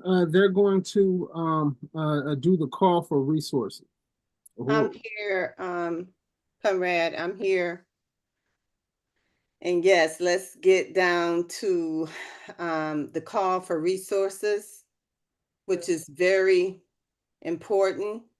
But first of all, I just want to appreciate all of our great panelists for this very serious and necessary town hall meeting regarding to a lot of the questions that have already been addressed, and why it's so important that we have this conversation or this discussion on what does it mean now that Donald Trump has been elected president? What does it mean to us as Black people, especially? So let's get right to calling for the resources. Let's not waste any time with, going ahead and putting your money where your mouth is. And let's start off with giving you the information that you need to know. We have Cash App, and that is $IMPDUM, impedum. Cash App, go to the $INPDUM. And you can also go to impedum, INPDUM.org/donate. I really want to see the donations go ahead and start coming in. I'm going to start it off with $20. So this has been a very good discussion so far, and I'm looking forward to addressing some of our questions. That we have a lot of questions that have come in from the Q&A and as well as the chat. But while we're waiting for everybody to donate, I think I'm supposed to have somebody on here helping me. I don't know if we have a, hello? This is Fofiet. Comrade Sophie, go right ahead.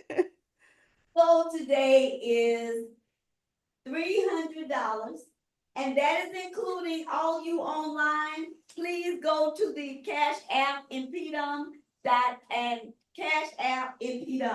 and to the impedum.org/donate. Our goal today is $300, and that is just a drop in the bucket. We pay more for telephone bills, cell phones, and bad connection from internet, okay? Right. It's where you can actually make a difference in your life, in your neighbor's life, and save a child. Because you know what? The African People's Socialist Party is out for African people. As you say, we don't work for Russia, we work for Black people. So with that That's being, right. you need, like Comrade Belinda said, put your money where your mouth is. Better yet, get your pocket, put it out, and we got it here. Okay, Comrade? Right. We want to. Thank you so much for that. We want to make it plain, people. We don't want to waste a lot of time trying to raise resources. Like, that is a very reasonable goal. You know, I have already taken a lot away from this discussion, this town hall meeting. I really want to appreciate the panelists, you know, and the Black is Back Coalition for bringing such a town hall meeting after such a very heated and convoluted presidential election where, you know, people were being threatened and devastated with all types of fear, being put in one group versus another group. It's just really sad that we have to live in a country that put us in those type of shenanigans when we're smart enough, we're intelligent enough to figure this thing out. And I just want to, I want to talk about, I know we get ready to go into the panelist discussion, but I just want to share, from my personal perspective, while y'all going into your pockets and getting your money out, is that, I'm just, I'm the type of person, I'm just a lover of the truth. And it's nothing that gets me more excited and more fired up except for the truth. The Bible talks about you shall know the truth and the truth will make you free. I want to say this, people. My grandmother raised me. And in this election, I'm telling you, it was it was like I had been sleeping with the enemy, and I rolled over. And a lot of you out there, it's almost like a religious thing. You born a Baptist, you gonna die Baptist. Your grandmama was Catholic, and all of that stuff. But the truth of the matter is some of y'all have been so loyal to these parties, and I'm talking about Democrat and Republican, and it's sad for Black people because I think Malcolm X was the one that said it, that, it's a shame when you realize that you've been bamboozled, you've been tricked, you've been hoodwinked, and this is what I had to come to the reality and realize that I was sleeping with the enemy in the Democratic Party. Now I'm here to expose that right here today. I was being bamboozled, here in the state of Louisiana. They were, and I think I heard, I hope we can go back because I heard this guy say that the Democrats was the one that influenced the Republicans to put Donald Trump in and nominate him to be the Republican candidate. I'm telling you, people, this stuff have been happening to us right here in the state of Louisiana, where we didn't know who was a Democrat, who was a Republican. They run around here trying to scare everybody into this and scare us into that, and I was taught not to operate in fear. But then, you get the religious, the ministers and the churches and everybody coming out, they want to weigh you down with all of this, voting for the lesser of the two evils. If you don't vote for this person, you're going to get that. If you don't vote for this one, you're going to get that. And I'm telling you, it's a sad situation, especially now that this new generation, and I just want to put it out there, I got over 150,000 young people following me. And these young people are not going to fall for that okie doke. And I'm telling you, it's too much information out there where they are too knowledgeable and too intelligent. And Sister Betty would tell you they are well educated and they do their research. And these young people are not going to fall for those traps anymore. They're not going to let you put them in a box or in a group or in a party. So, it's just time for, and if you're older people out there and you're listening to me, it's time to listen to the young people because they know that social media better than we do. Okay. They know what's going on, because if they don't, they're going to find out quick, fast, and a hurry when they start getting on that Google. So, so I want to speak to the older people. If you've been trapped and put in a box and you got to be, in this one or that one, don't fall for that anymore. So that is my spiel. And I can say a whole lot about what I'm looking forward to and our opportunity right now. I feel really good about it. I'm excited about it. One thing, let me say this, Chairman, because I want you to weigh in on this. I don't know if everybody been paying attention the last day or so. I want to say 2 days ago, there was a $100 million lawsuit filed by Malcolm X family against the federal government, the United States government, the DOJ, the FBI, the CIA, and the NYPD on how they all was in cahoots to have Malcolm X assassinated. So listen, people, pay attention to what's going on. Pay attention to what's going on. It's time for all of this stuff to be exposed, especially when it comes to them trying to put us in a party, in a box. Thank you for allowing me. Now, where that money at? Where's money at? I want to follow Comrade Belinda with the $20 donation. So. All right, you heard. And we're going to. 400. I donated 10. All right, Uhuru, we have made. Over 400, another 10. I see Chairman with some money in his hand. We've made our goal and over, so keep moving. That's right. That's right. That's what I'm talking about. That's in less than what, 5 minutes, 7 minutes? Okay, then. Well, let's go ahead. Let's keep it moving. Chairman Masamela. Now, there's another become a member. To become a member of the International People's Democratic Uhuru Movement, give you a chance to have a voice. You've got a mind and you can make your thoughts and ideas come to life being a part of a party, being a part of a union. Organization. Okay? Right. Yeah, let's talk about that. That's right. Come on, we need members. Somebody said it early. Join up with something that's going in the right direction. And we're not operating in fear. We are fearless and we are serious about what we're doing on changing this trajectory and controlling the narrative. The basic membership is $25, but right now there's a $10 special for a year. There's a $10 special for 1 year's membership in the Impedum organization. And it goes up to you can get someone that's behind bars a membership so they can be aware of what's going on out here for $5. There's a basic level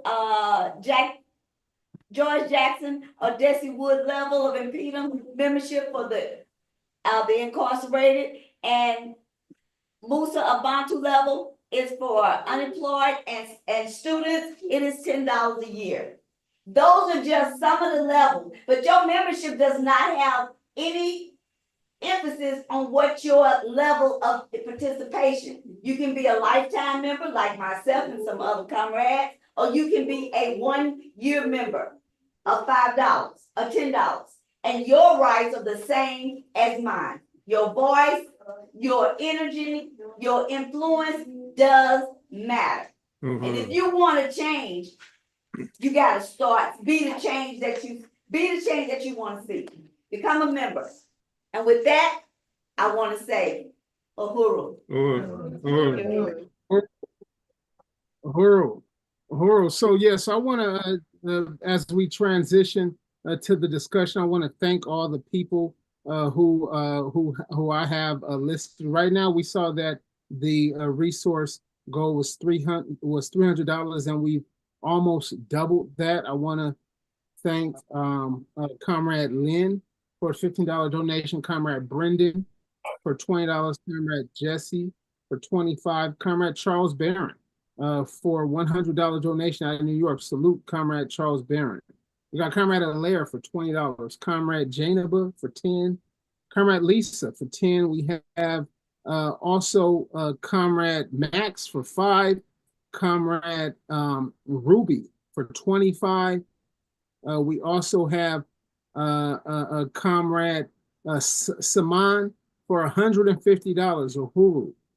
We have Comrade Robert for $100, Uhuru, and others that are pouring in through the chat, such as Comrade Carlito for $50, Uhuru. Thank you, Comrade Ingrid, for $25, Comrade Belinda for 20. And like I said, I know that the numbers are going up and up, but right now that has our calculations almost double today's goal. Once again, you go to impedum.org/donate, or go to Cash App, which is $IMPDUM. So now I want to thank everybody for helping us surpass our resource goal for today. We know that the Impedum, the International People's Democratic Movement, is an organization completely funded through the donations as well as memberships in the International People's Democratic Movement, and we place it into work around in the African communities, most oppressed sections of the African communities around the world, from South Africa to Europe to all throughout the United States and in the Caribbean and elsewhere. So I want to thank you all, and now move towards the to the panel discussion. So I want to welcome back up our panelists, Chairman Omali Yeshitela, Vice Chair Lisa Davis of the Blacks Back Coalition, Councilman Charles Barron. We got Comrade Juana Roscoe of Union de Barrio, Comrade Coffee Wright out of St. Louis and the Universal African Peoples Organization, and Director Akile Anai of the African People's Socialist Party. If there's any, I think we also have present with us Comrade Carlito Rovera, a former member of the Young Lords Party, and working very closely with us around the Hands Off Uhuru work out of New York and New Jersey. So want to welcome everyone up and just read and bundle some of the questions that we have very active in the chat. We saw Comrade Tony Hardy, who's out of out of San Diego, with some very good questions. Are all politics local? If you agree that we should build a united front, how do we build this united front? It has a question around defunding the police. What does defund the police mean? What fascists has given up their power? Then we see MQ. If both the judges on the ballot have a prosecutorial background, is it better to not vote or for either or of them, or to vote for the judge likely to be the least harmful to the African community? And like I said, we can I just wanted to say all these, but of course we can work through these in our responses. But I want to just open it up first and foremost for some general reactions and comments from the panel. We can begin, Chairman. Uhuru, there's a lot that you just raised, and I just wanted to say that I think it's really important that many of the people in this meeting have already recognized that we forge our own path. The question of uniting our movement is something that somebody talk about, United Front, whatever that means, but the Black is Back Coalition, Sister Lisa, I'm sorry, Sister Coffee, and the Universal African Peoples Organization are part of the Black is Back Coalition for Social Justice, Peace, and Reparations. I think it's important if you look at the name of that organization, because we have been indicted for fighting against the war that the United States initiated against Russia. And we've said that they've said that the Russians are responsible for that. And they said the Russians initiated the movement against reparation, but we are the Black is Back Coalition for Social Justice, Peace, and Reparations. And the thing that makes this coalition part of what makes it so significant is that it is a coalition that's organized around principles of self-determination. And this was part of the self-defense of our movement, because they had destroyed that struggle, that component of real struggle. The Black Panther Party, other organizations, many of you may not be aware of the Republic of New Africa, the African People's Party. These were some of the forces fighting for political independence, for liberation from colonialism. And they destroyed that, and they put in its place this whole anti-racism politic, and had us engaged in this kind of struggle. So now we've built this thing that might be characterized as a united front, but it's a coalition that there are 18 different organizations organized around the principles of self-determination against colonialism, et cetera. So that's one of the things that we've already done. Chairman, And we've also, the 19-point platform, as you're talking, Black is Back. go ahead. Do that real quickly. Can people see it?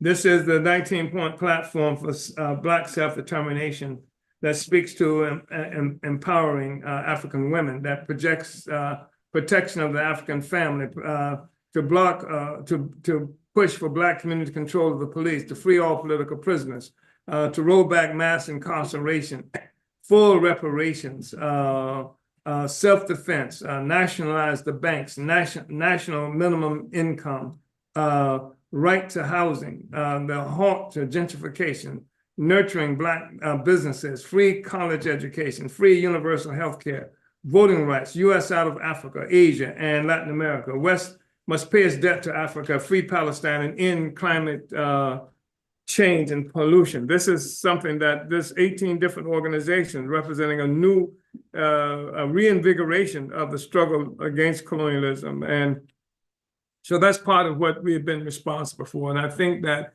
genuine forces should unite that. And the coalition, the Hands Off Uhuru Coalition, has been moving toward consolidating an anti-colonial human rights organization. We initiated an anti-colonial free speech movement that has scores of different organizations and representatives participating in this. So we're consolidating that.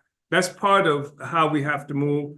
That's part of how we are moving. And then finally, I just want to say this, that we talk about revolution a lot. And we talk about the crisis that exists right now in this world and in this country. And there are certain things that are necessary for revolution. And one of those things is crisis. Crisis is necessary for revolution. Nobody's going to make a revolution when everything is cool, but crisis. And then another thing that's necessary for revolution is that the ruling class is unable to rule in the same old way. And that's what we're looking at. We've seen the disintegration of the Democratic Party, but also the Republican Party, as quiet as it's kept.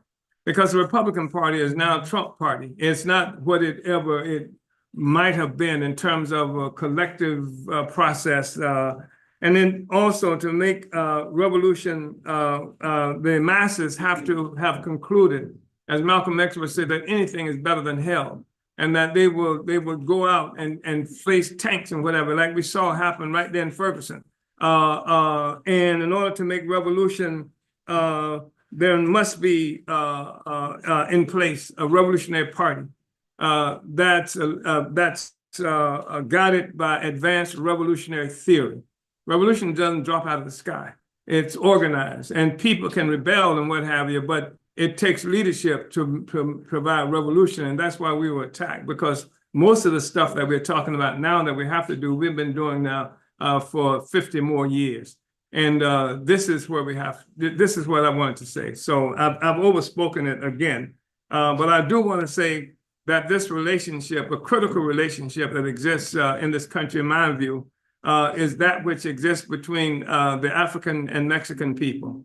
This is something made concrete, manifest by the relationship with Union de Barrio and our movement. It's almost 40 years old, and it's really important to recognize that. And it's growing closer in terms of even organizational capacity, united organizational capacity, taking on a strategic vision and a strategic process. That's why you see Union and the African People's Socialist Party doing similar things in various places, et cetera. And also, this whole thing about Comrade Charles Barron's presence here. And we want Charles Barron every time we can get him here. And talking about where to go from here. Because these opportunists will tell you that you have to run for office. You have to sell out. That it's not possible to run for office on principle, because all of us have been involved in some way or another with the political process, the electoral process. But Barron, has been steadfast and uncompromising in terms of the stance that he's making for African liberation. Even people who talk about the reparations legislation that's been passed by New York most often don't recognize that it's Barron's reparation legislation, even though they've chipped away at it and modified it in certain ways. But anyway, that's what's happening. That's why this meeting is so important and that we're involved in. So, Uhuru, somebody should have pulled my chain. I know I was talking too long. Uhuru. I just would like to make a comment to the question around local politics. One of the things that we did in East New York, we took on the most powerful Democratic organization in the country. The Kings County Democratic Organization in Brooklyn is the most powerful Democratic organization in the country. And the importance of revolutionaries getting involved in the electoral arena, either as an independent party running in November, the general election, or as a strategy to run in the Democratic primary with an independent structure. We have an independent structure called Operation Power, people organizing and working for empowerment and respect. And the importance of that is that the chairman often says power is the great equalizer. When you have power, racism becomes irrelevant. Right on. Power gives you the ability to some extent to determine the destination of your particular community, because we got to get into governing ourselves. So just in terms of the local politics that we engaged in East New York, by doing a power analysis of the city council, and we realized the city council passes the budget, the city council determines the policies, the laws, and the municipal laws, and the city council, most importantly, determines what can be built on city-owned land in your district. So we were able to gain that power. One, we stopped gentrification. We are not gentrified. When we came in 21 years ago, we beat the machine for 21 years. We're not gentrified. We are still 90% Black and brown. That's what we were when we came in. And number two, we were able to, in the state assembly level, get the state assembly to support the liberation of 3 political prisoners, Jalil Montecalm, Seth Hayes, and Herman Bell, by getting those letters to the parole board. Prior to that, they hadn't been released, but and I'm not saying we did it all by ourselves. It's a Jericho movement and everybody else that was involved over the decades, but those letters made a difference. And then finally, we can talk about the schools and the parks and all of the stuff that we made them use our taxpaying dollars. We ain't begging them for nothing. That's our taxpaying dollars. We made them bring that into East New York and have new schools, new parks, $50 million worth of scholarships for our students to go to CUNY, City University of New York. And then most importantly, we started a community land trust. So now we're trying to get the community to get the land for $1 like they give these rich developers, or cheap, so that we can develop real affordable housing. We have more affordable housing than anyone in the city with more affordable housing that came into East New York because we had those seats of power. And then finally, every city council member gets $500,000 to hire staff. We hired revolutionaries. We hired revolutionaries. May she rest in peace. Viola Plummer was my chief of staff, D12. Omar Ali Clay was Inez's chief of staff, D12. So we hired revolutionaries who now have benefits, they have health care, and they have pensions. Who heard of revolutionaries getting pensions and health care for doing revolutionary work?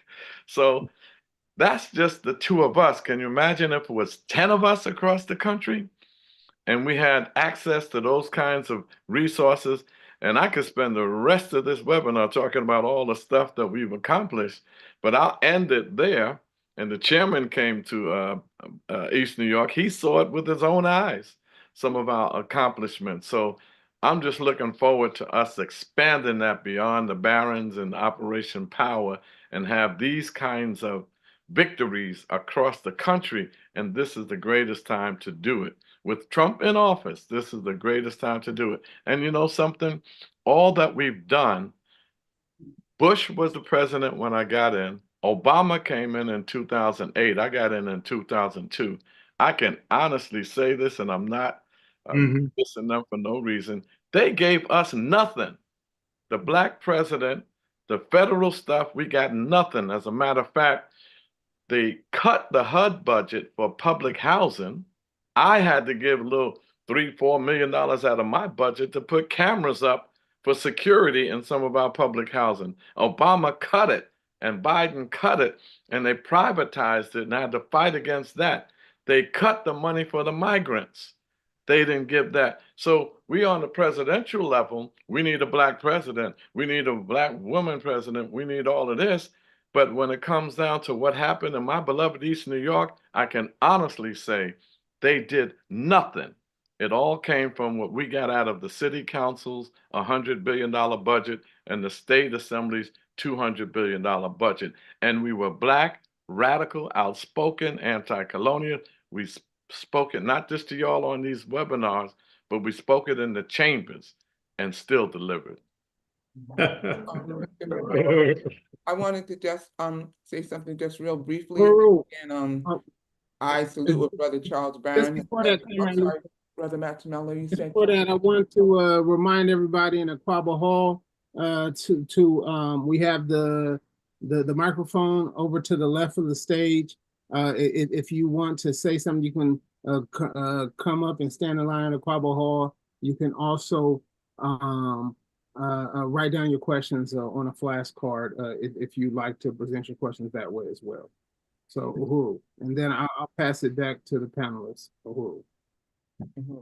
So I can just continue or? Yes, please. Okay, I just wanted to say real quickly, I saw a question in the Q&A section about voting for judges, and if you got 2 judges and both of them are bad, do you vote for the lesser evil one? I just wanted to say that I really encourage our people to abandon the lesser evil concept, period. It does not work. I've not seen anything come from that. I'd much rather see a much stronger position for us to stand strong and say, we don't want any of them. We're not compromising our principles. We don't have to do that. If you got to look at somebody and the word evil comes to your mind about them, and that says a whole lot. That says we should say no. And I think we can make a stronger presence sometimes saying we are not accepting any of it. And that's, and then be prepared to fight on the ground and to organize. But I think we need to organize around that. Don't compromise our principles. Don't vote for evil. Just wanted to say that. Uhuru. Uhuru, yeah, I mean, I found it pretty amazing. Even in the comments, someone said these pastors were coming up and asking us to vote for evil. I mean, they said the lesser of 2 evils, but I mean, what do you evil. think, Councilman Barron, that pastors were telling people to vote for evil? That's what I heard. You know what I mean? He said vote for the lesser of 2 evils. But as chairman, I guess I've heard you speak of the idea of the evil of 2 lessers. I think you gave a speech a couple. But Barron, on top of that stuff about these pastors, what's happening in the church. Barron's on top of that. But he on him. He on him. Like I said, I'm, you know what? Speaking truth to power. So, yeah. So I know we had. Are there any questions lined up? If not, I know we have some panelists such as I see And to Juan say, ready. I would like to say Carlito. something. Yeah, All right. Who? there's there's a Oh, lot to. Carlito. Hey. How you doing? How's everybody doing? Good, compa. But yeah, Whoa. we're in uncharted waters right now. You know, I tend to disagree with any notions. Not that anyone here has said this, but I tend to disagree with any notions that this is business as usual under capitalism. I say that there's a change uh, in the climate, in the tempo of the capitalist system. Trump's reelection does not represent uh, anything closely connected to strength. The camp of the bourgeois is not in a position of strength right now, and it's like a wounded animal. When a wounded animal is not captured, it kills viciously. And this is what's happening right now with capitalism in the United States. A lot of economists for the last 3 or 4 years have been predicting a severe economic crisis, and it's a crisis that they don't know how it's going to manifest, but they know it's coming. We see that in Puerto Rico, where the economy has been so whacked out that the majority of the Puerto Rican people are no longer in Puerto Rico. They're here in the United States. So my point is that there are many forms of struggle, and this is going to be a great opportunity for us to do experimentation in the various forms of struggle. Nothing should be viewed as off limits to us. Okay, I embrace Brother Charles Barron, for what he has done on the city council. At the same time, I say that it's not limited to that. Okay, there's going to be new opportunities, but again, this is uncharted waters, and the bottom line is that we need organization that's relevant to the masses, to the homeboys on the street, okay, to the mothers on welfare, the single mothers on welfare, the unemployed, the brothers that come out of the joint. Okay, we have to make whatever political forms we develop relevant to those stratums, because when you talk about the most exploited in the working class, guess what? You go to the hood and you find that. It's not complicated. You don't have to intellectualize it, but we have to get creative. It cannot be business as usual for us either. Okay, we have to get creative in what we develop. We have to unite with people that we don't normally unite with. Of course, there's a bunch of clowns in the white hippie left, but we have to find a way to make them, compel them to work with us, to work with the colonized, even if it means humiliating them with public embarrassment. The thing is that we have to find whatever the hook is to forge a mass movement, because there is a movement, a mass movement in this country, but it's not a revolutionary movement. It's a fascist movement. And I'm not promoting the idea that Trump automatically brings in fascism, but he is going to lure many of our people into frightening them to continue being drugged up with the fallacies of the Democratic Party. Trump has done more to organize people, to entrench them into Democratic Party politics than the Democrats themselves. Okay, and he has done it with fear. you know, and we have to instill in the minds of our people that we're the bad mother flowers, okay? You know, that we're the ones that should be feared, you know, the oppressed, you know, and that's the projection that the Black Panther Party put out, that the Young Lords put out, and we have to return to that militant posture, you know, because it's not to frighten the bourgeois because they got all the guns, but it's to instill in the minds of our people that we're the ones with the power. Gracias. Well, yeah. I really salute, especially you know, your conversation of the question of power, colonialism, the crisis of the social system, are really speaking towards a lot of what we heard from Chairman. Were you going to say something, Chairman? No, it's Comrade. It's yes, yeah, Everybody. yes. I do not have any question, but I want to take this opportunity, okay, to express my solidarity with the Uhuru movement. And also, I wanted to, in second part, okay, to remind everybody, tomorrow is 18th of November. In Haiti, this is the last battle we fought with the French army.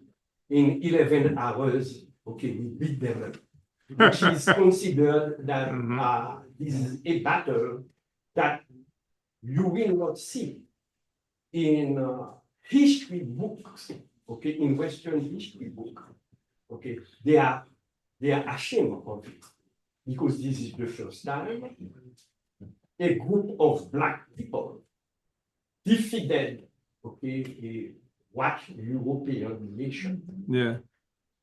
Now, having said so, something I don't want, when I'm invited someone and I have the possibility to speak, I have the tendency of say, okay, this is ill, it doesn't have any weight really, I don't have to be involved in it. However, I feel like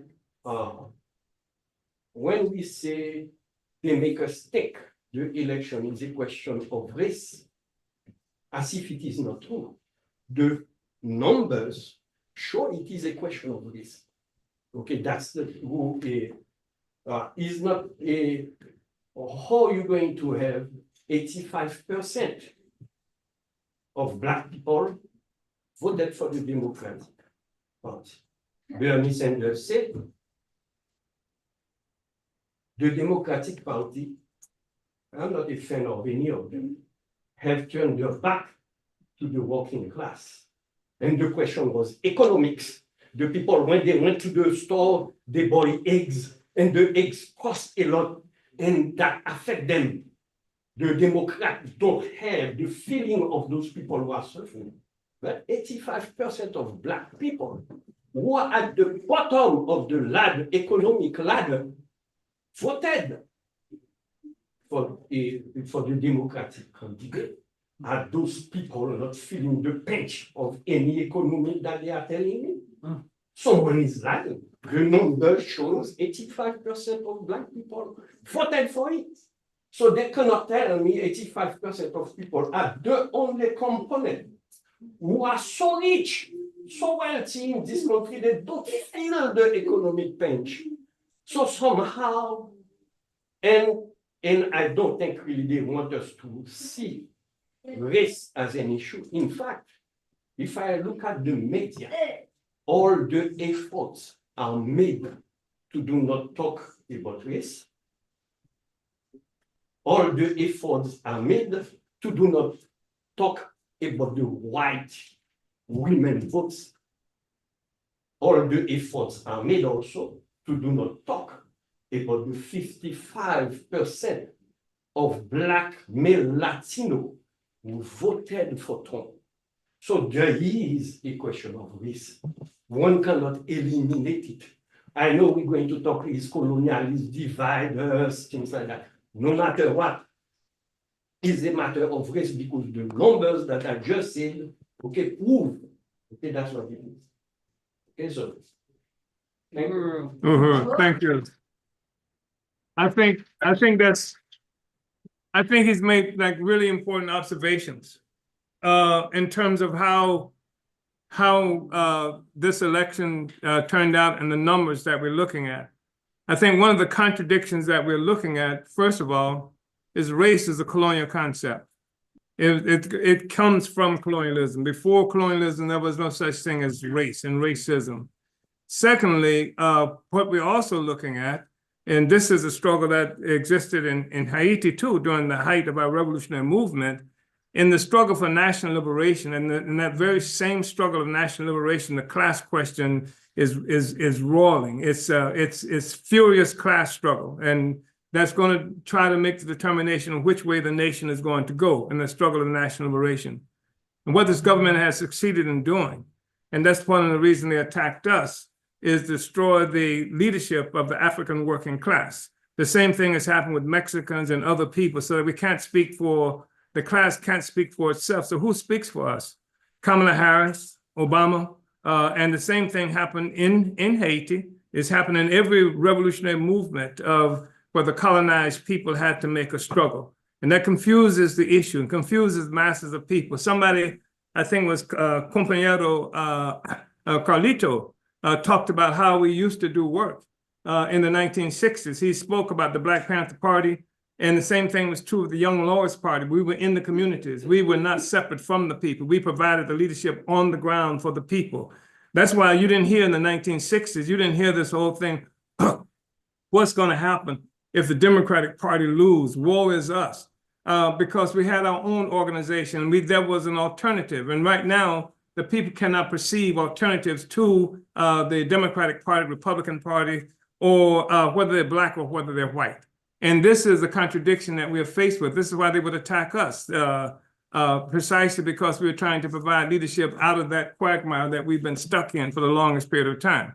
So national liberation, the struggle for national liberation, what has happened is the rise of the European nation has almost nullified the class issue among the European people, and because it didn't happen just within Europe, it happened among Europeans. It happened in opposition to other peoples. This consolidation of the European nation came in opposition to other people. The revolution in Haiti was the most significant attack on capitalism in history. And one of the reasons that Haiti is under assault right now, what happened in Haiti? They didn't just say free the working class. They said any person who is a slave on earth, you get to Haiti, you will be free. We will give you land, we would do, and they made laws that prohibited, and they made laws that said white people couldn't own land in Haiti. And in order to own land, you had to be qualified as Black, and they made laws that allowed some white people to be Black. Again, showing that the concept is a colonial concept. It's a political concept, and we use it to our advantage as well. That's all I'm saying. So yes, you're right in terms of how Mexicans and Africans and other people go in the direction of the colonizer, because they kill people who would try to lead us in a different direction, who would help us to see Kamala and Obama and all those other people in our own communities, some of whom are thieves, crooks, and they applaud them and hold them up, but they will destroy anything that would help the people come to a clearer understanding of what's happening in the world. So I recognize, unite with that. And Comrade Coffee is seriously struggling to get some words in. But you had something to say. First, I want to acknowledge that Comrade Juan had wanted to intervene, and then we'll go to Coffee. Okay. I don't mean to. Oh, Juan. Okay, I didn't say Juan. Okay, Uhuru Juan. Uhuru, I appreciate what Chairman has shared, right? The roots of colonialism, right? Which is the foundation of where we're at right now. This sort of colonialism that we're dealing, the collateral damage up to its evolution of the contemporary times, right? I really appreciate that. And too bad Charles Barron had to leave, because I also wanted to recognize what he shared about liberating resources, right? But that only goes so far, as we know, as in Unión del Barrio, when we work in the institutions of the state. right? Because we're at the mercy of the state, you know, and we also have been attacked, and some of our membership has been attacked, right? And it's all over ethnic studies, right? A curriculum, knowing that that's a reformist act within the state apparatus, you know, is just one strategy, but is that's not the liberation, you know. But our members have been on lawsuits and Zionist attacks and searches at the schools they work at or something like that, right? So the attacks are coming left and right.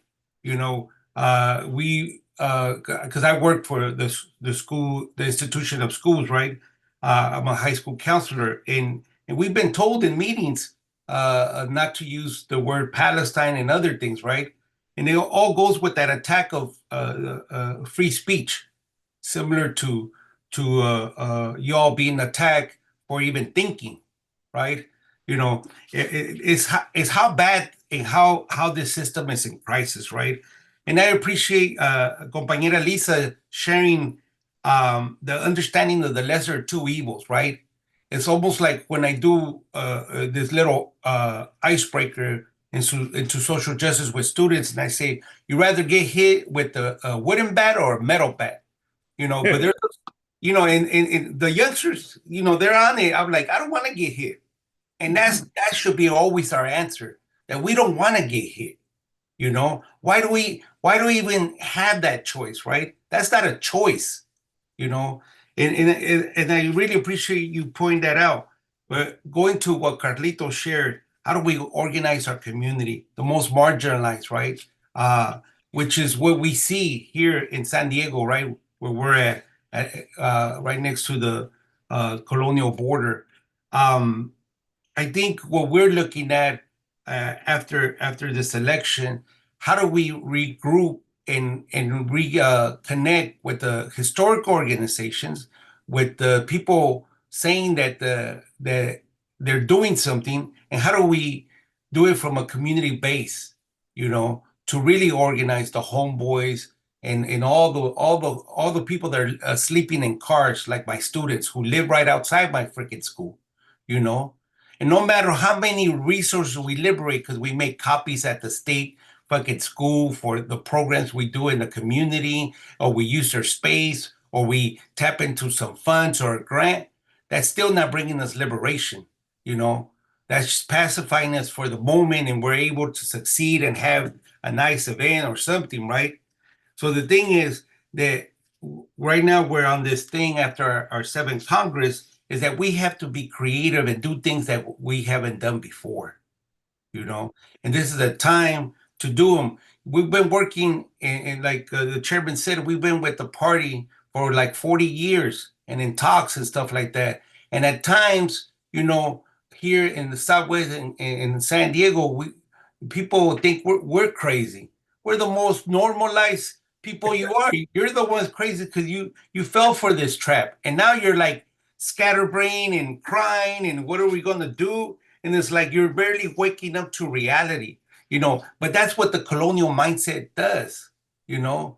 When you're colonized, you don't understand. When you're blinded by colonialism, it's hard to see, you know. So right now is the time for us to unite, to have a frente. And Chairman shared, right, some of the fronts and strategies that they're doing with their coalition work. But we need a frente of all colored people, you know, to really combat not what's happening in San Diego or in San Luis or Puerto Rico, globally. Yes. Happening to us globally, Yes. because the system is at its crisis. And that's why, you know, it's coming after us in each and every way. And the thing is, what they'll do when we're not united, they'll come at us one at a time, you know, like they're doing in the different attacks, using the courts to come after us. You know, we just had a comrade being searched, you know, that he was trafficking kids. So there's a comrade who's an educator for over 20 years, been in the struggle, you know. Yeah, and I say he does traffic them. God damn it, if you live in LA, you must go through traffic and shit to go one place to another and stuff. How in the hell are you gonna be getting to places and stuff?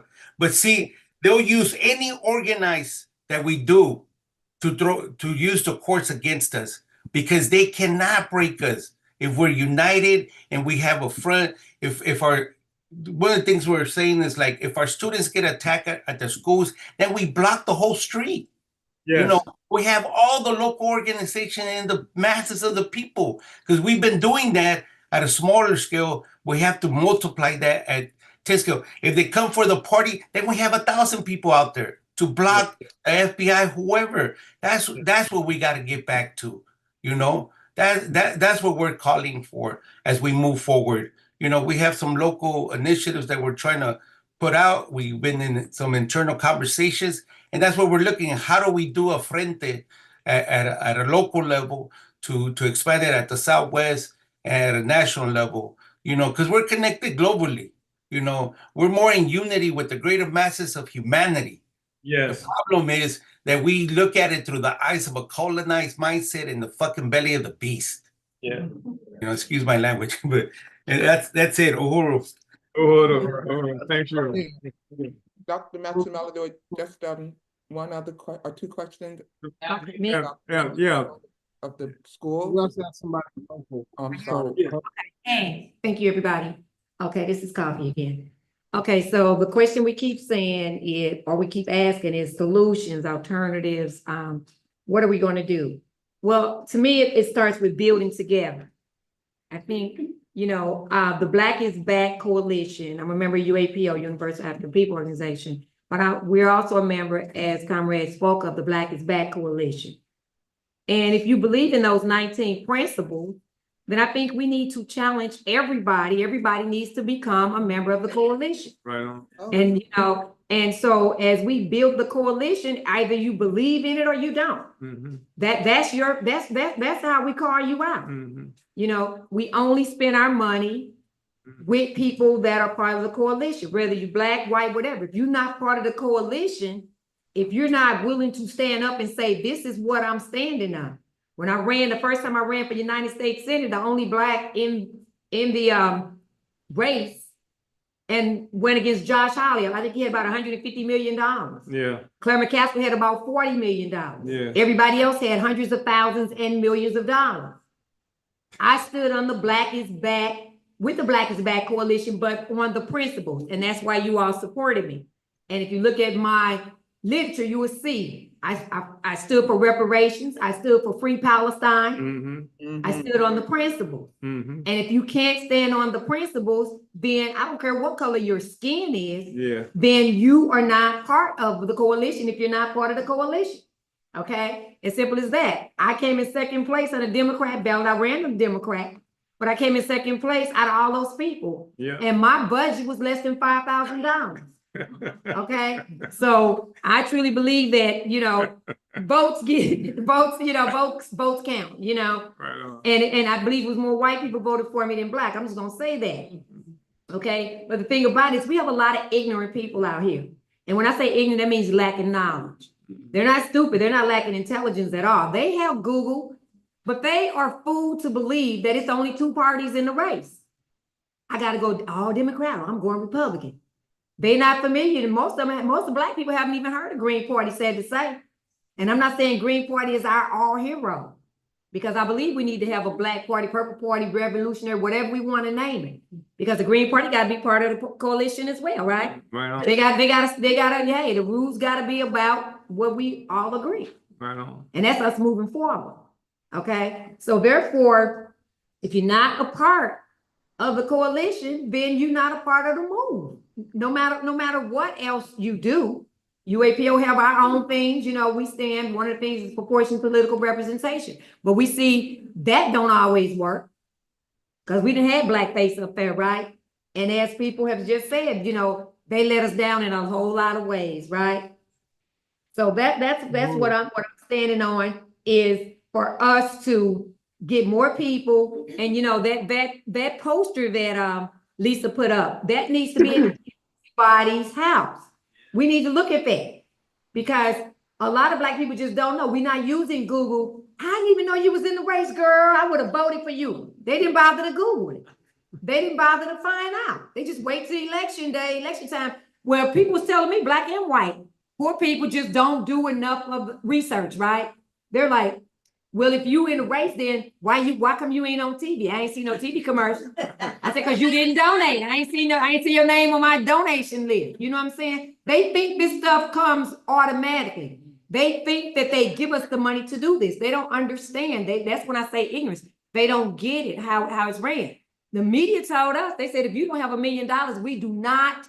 This is what Fox told us. If you don't have $1 million, and the rest of the media as well, we will not mention your name, period, in the race. And you know what? They didn't mention my name, period, in the race until election day. And that was only because I shot up there by surprise to them, you know?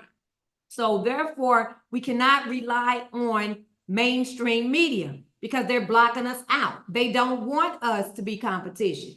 But we can do this. We have to stay encouraged. We can do this.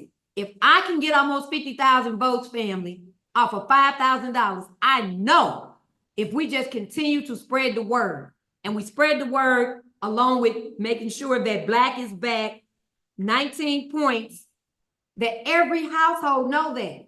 Black or white, anybody that's on the same agenda. Well, okay, so that's to me, that's what I'm saying would be one of the solutions to get people to come aboard.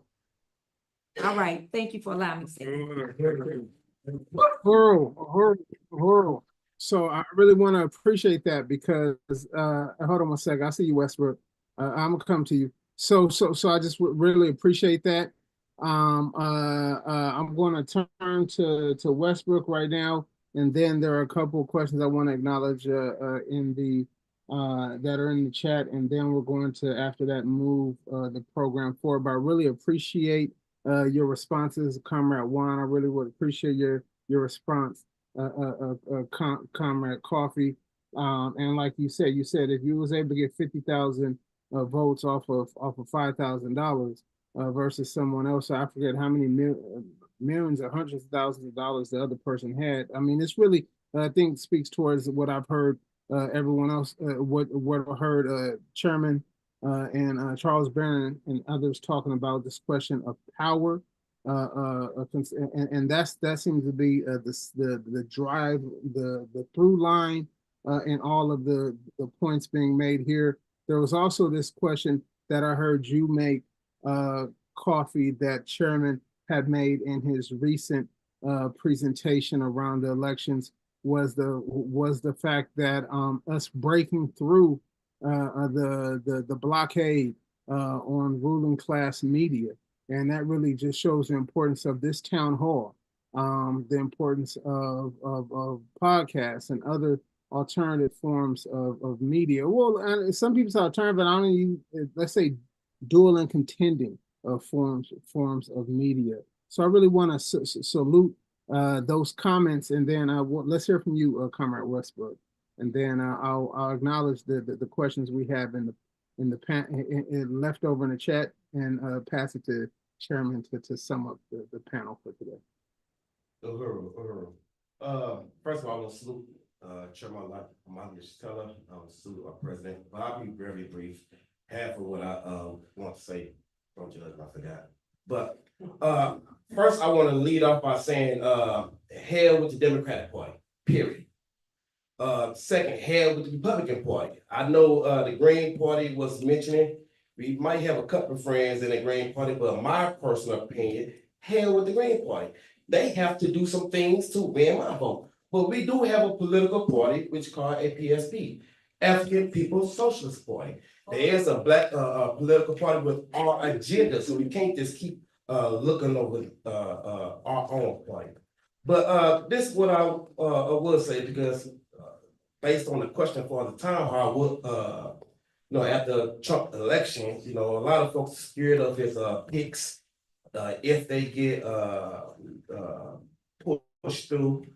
With your Mike, your Gates, should I say, the replacement to the military, your Elon Musk clearing out the House. Make a long story short, folks is scared of Trump, what he gonna do based on his picks. Y'all just not finding his picks out. Y'all knew Barack Obama picked Joe Biden, y'all still voted for Barack Obama. Barack Obama, a black man, picked for his vice president, a man that signed the crime bill. Started this crime bill, should I say? Clinton signed it. But y'all knew who he was gonna pick, but y'all wasn't scared. Y'all still voted for him twice. Make a long story short, this is why we'll leave it at. We know that on the Trump administration, the bump stock was illegal. They made it illegal, not giving Biden the credit for this, but the bump stock is back legal. A lot of folks ask, what should we do? In my opinion, it might not be shared of view with everybody else, but my opinion that go get this bump stock before it get back off the market. Number one. Number two, boxes of shells for $1,000, you could spend roughly $248 from cheaper than dirt. No, I don't work for them, but cheaper than dirt, you can't buy cheaper. What am I saying? We don't know what's gonna happen, but what's been happening to us under both administrations, Republican and Democrats, oppression been happening. But I like how Charles mentioned the Chinese saying that this is a time for opportunity. This is a time for us to make use of what's happening. You know what I'm talking about? Some folks looked at me crazy because I said I'm kind of glad Trump won. I ain't vote for him, but I'm kind of glad. Make a long story short, if he making that easy for this government to collapse, so be it. If he making that easy. If he making that easy for NATO alliance to break apart, so be it. If he make it where it breaks all, we just know African nation, I forget which African nation, but before I said it, congratulations to Mali, they debt free. But it was another African nation who applied to join BRICS. If Donald Trump is the reason why this economy collapsed, so be it. But in the meantime, because you know he had trouble getting out of office, the Supreme Court making it easy for him to stay in office. So, comrades, brothers and sisters, buy you a bump stop, buy you some ammo, buy you some guns. Well, I'll leave it there. I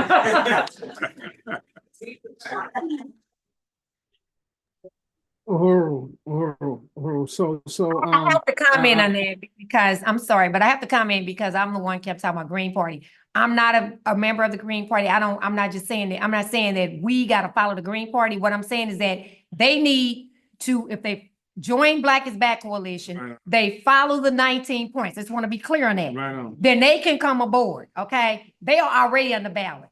Yeah. Okay. So they're already on the ballot. They're not in every state, but they are on the ballot. So if they can do that, come in alliance with all of us, because we all have our own organizations, okay? Let's be clear.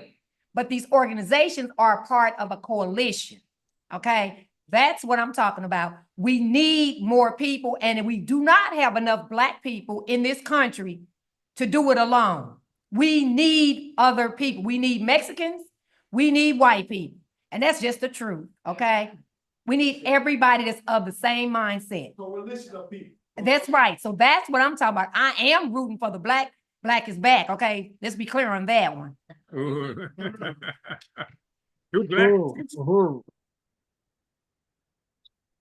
Yeah, and we know that the International People's Democratic Movement is guided by our own 77 point platform for fighting for the democratic rights of African people. It's called the Revolutionary National Democratic Program. We are founding member of the Blacks Back Coalition, as well as the Hands Off Uhuru Coalition. So we've so one thing that I've hear a lot of people speaking of is the question of where to from here, and for people but also that's the question that we were brought here. But the panel is showing what we are doing, what we have been doing, and the fact is that the work that we have been doing, I'm hearing you all speak of, is what has hastened the crisis of colonialism. As colonized people been forced to live on their hands and knees and the system on our back, we know that the crisis emerges as the colonized begin to stand up.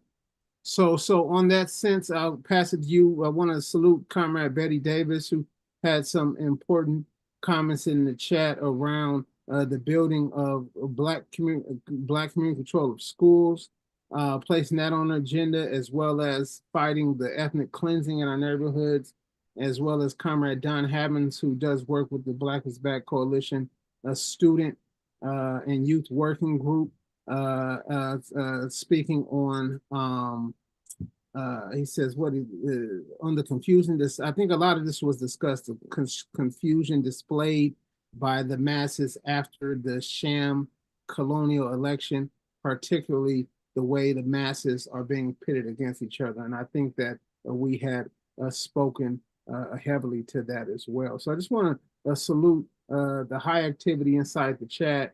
I want to turn it over to Chairman, see if you have any final questions, final remarks, and then there's going to be some announcements. Well, hold on. I'm going to be expeditious. I just want to remind people that it was only in 1965 that universal suffrage was accomplished in this country with the Voting Rights Act. And I participated in organizing people to register and went up against violence and threats of violence and threats of jailing and that kind of thing. And I think it's really important to say as well that in 1965, when the Voting Rights Act was passed, it was the same year that the US government killed Malcolm X. And shortly after that, we saw the assassination of Martin Luther King. We saw this war that was being waged against the Black Panther Party, revolutionary organizations throughout this country.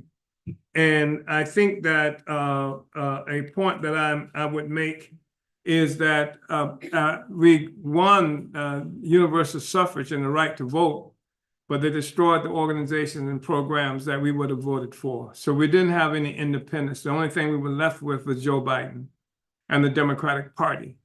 And people, make the comments all the time that Black people died for the right to vote. No, African people made, incredible sacrifices in the struggle to be free. And the right to vote was put forth as a means by which that could be accomplished.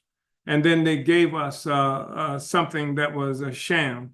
It was not even worth voting for because they killed what would have been the programs that we had. They killed with the assassination of the Black Panther Party. That was the 10-point program that was gone.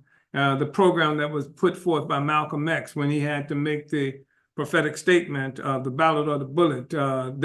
The struggles that were being waged by independent African political forces were neutralized in terms of being able to enter into the general political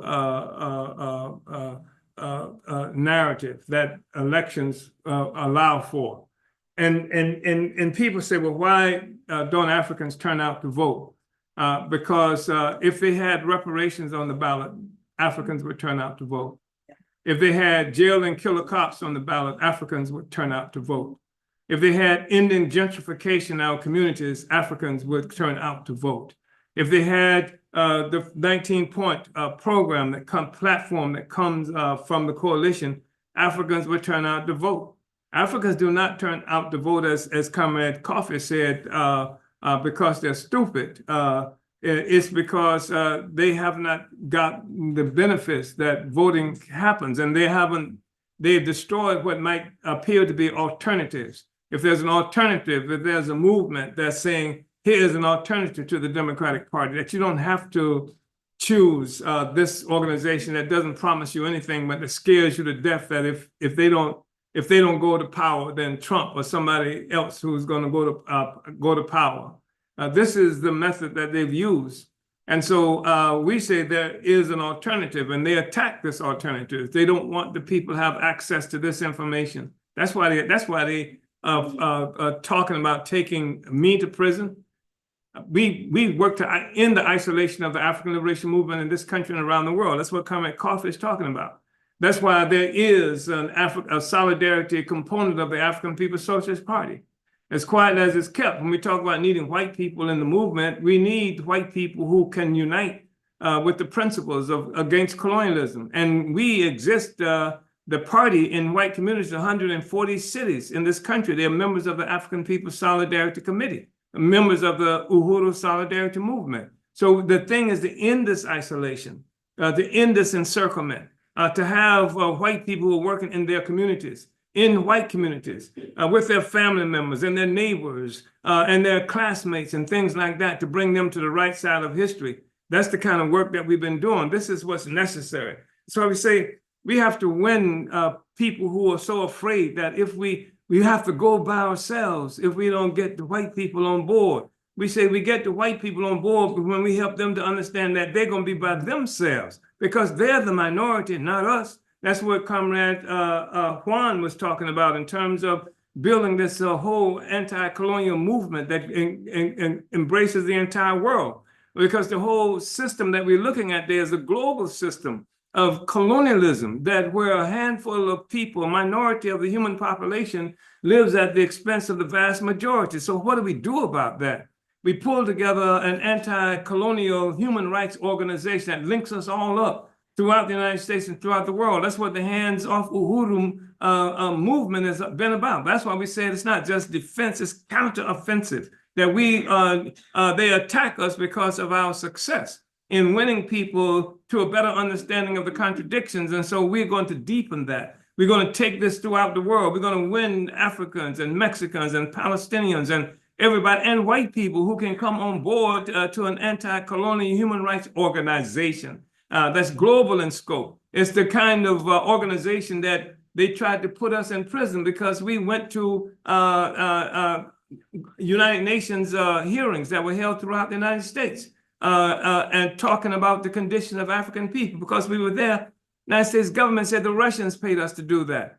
They keep us isolated to be able to attack us on every front because that's the way forward to winning as many people as we can into a common agenda against this horrible social system. And we've been blocked by that for a long period of times because the white movement, the white left has been the greatest impediment to making this happen because they have united with the various iterations of colonial politics that we can't fight for our own freedom because fighting for our own freedom is somehow something that disrupts the unity of what they call the international or working class. We say, no, the working class has to assume its role. All the workers of the people, they have to abandon Stuttgart. They have to abandon the concept of colonial socialism and unite with the colonized people. And that's the way forward. And that's what we are demanding. We're not asking, we are demanding that. And that's the kind of movement that we're building with Comrade Juan and with the indigenous people. That's why we say free Leonard Peltier, because the attack on Leonard Peltier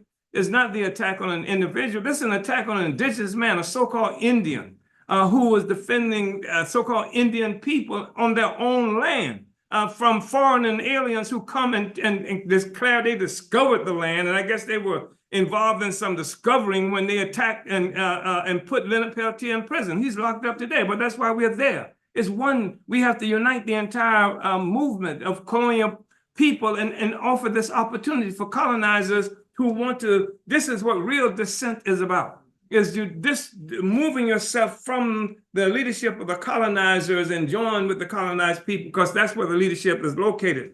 And that's the thing that that terrorizes them more than anything else. That's why they put Penny Hess and Jesse Neville and locked them up and want to put them in prison, because that sets example for other white people that you don't have to be sellouts.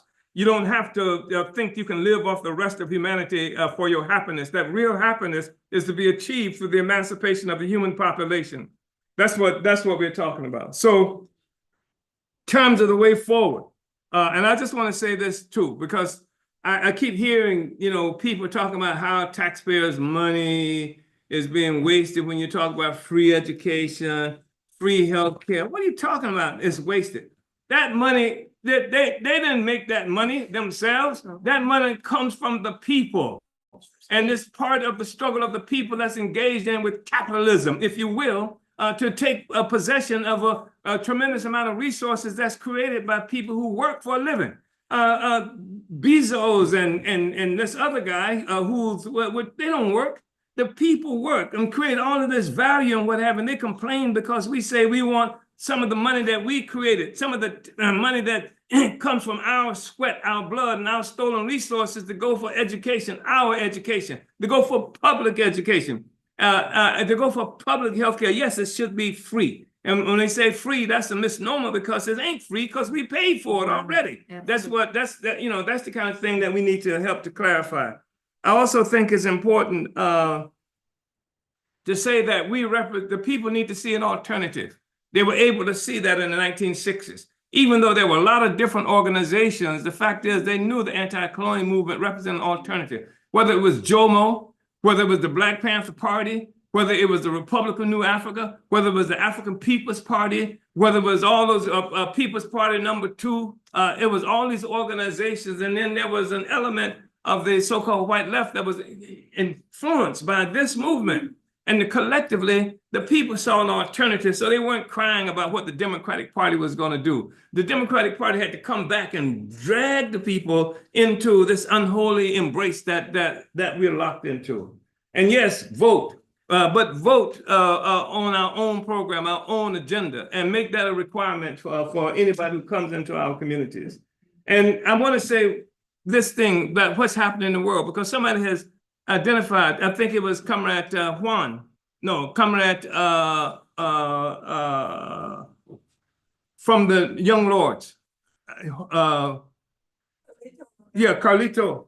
Something has happened in the world.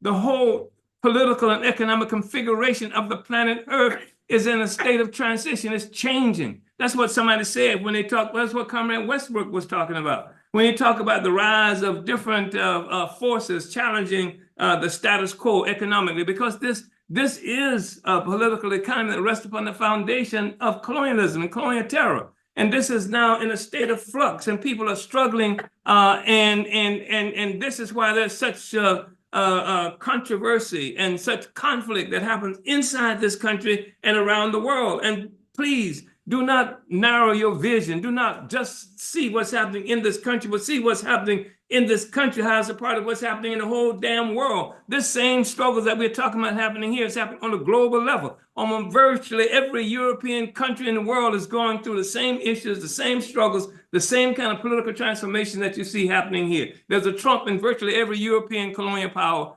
country that's happening. So I think it's important, we have to recognize that. And then we have to, just a few more things I think we have to recognize in terms of this is a good time, depending on us, depending on our willingness to work and to organize the people to an alternative, depending on our ability to pull the kind of unity that we have been working for, that Comrade Coffey talked about, that others in this meeting talked about. This is a good time because what we've seen through this election, and it's represented in these changing numbers that the comrade from Haiti mentioned about people going this way from the Mexican so-called Latino population, and people going this way from the African population because they've lost confidence. They lost confidence in the Democratic Party. They've lost confidence in the parties that's out there. So if you got this situation with all this loyalty that you've given to the Democratic Party and it's giving you nothing, then that means that we have an opportunity to offer an alternative. We can't do it as individuals. And that's the thing that locks some people up, because saying we need to do this and this is what we need to do, but you can't do it as we is not an individual. We recognize the need for organization. That's the fundamental kind of thing that we have to accomplish. So one thing is that whole process, this whole project, that came into existence in 75 years ago after the Second World Imperialist War, they call World War II. The colonizers were organized within this entity that's been recognized as the Atlanticist. This Atlanticist, it's called the Atlanticist because it's organized around Europe. So the Atlanticist, that's where you get the North Atlantic Treaty Organization that Trump has attacked. That's where you get the United Nations. All of this coming around at the same time, that the United Nations, which is a democratic organization of the colonizers, to be able to control the world and all of our resources without having to kill each other to get it. That's why the United Nations calls itself being for peace, because it's for peaceful extraction of wealth and value from the colonized peoples of the world, so they don't have to fight and kill each other in order to do it.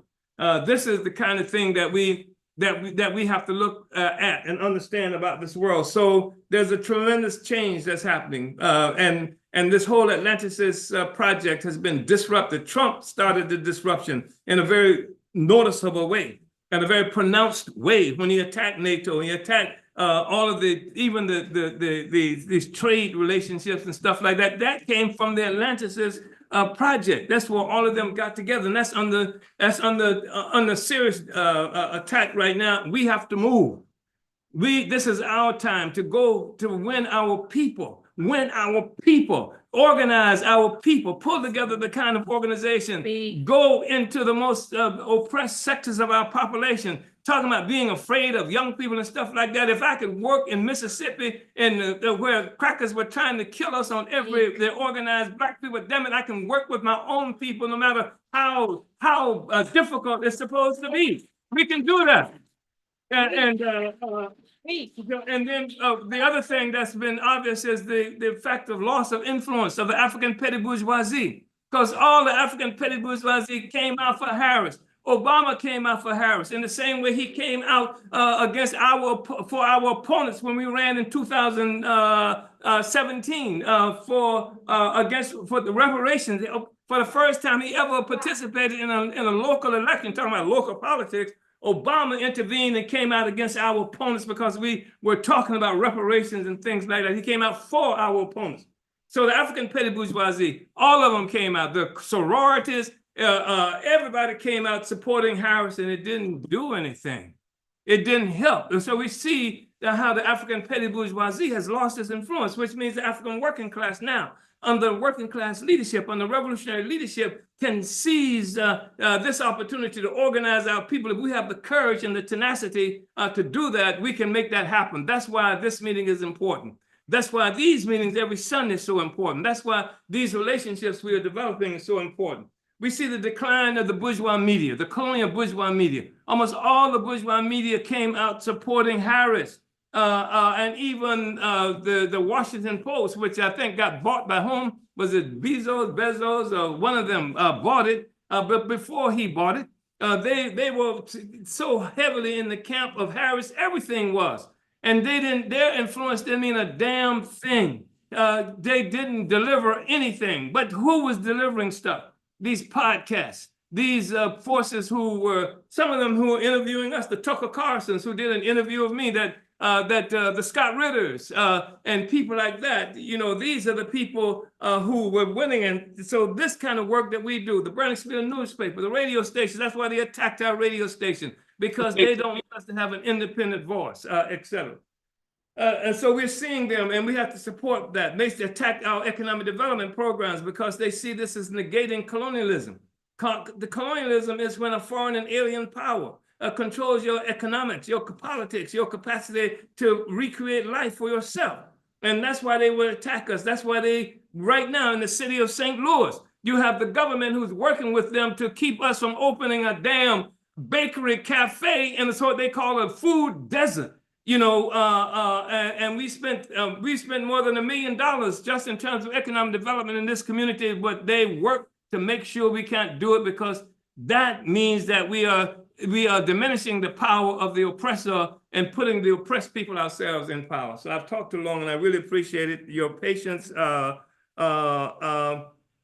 I just want to say it's been an extraordinarily important meeting. And of course, you can't do everything in one town hall meeting, but thank you so much, comrades. Uhuru. Uhuru. Uhuru.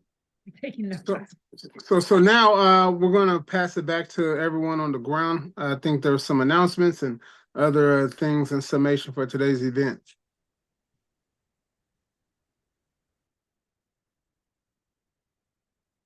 Uhuru, comrades.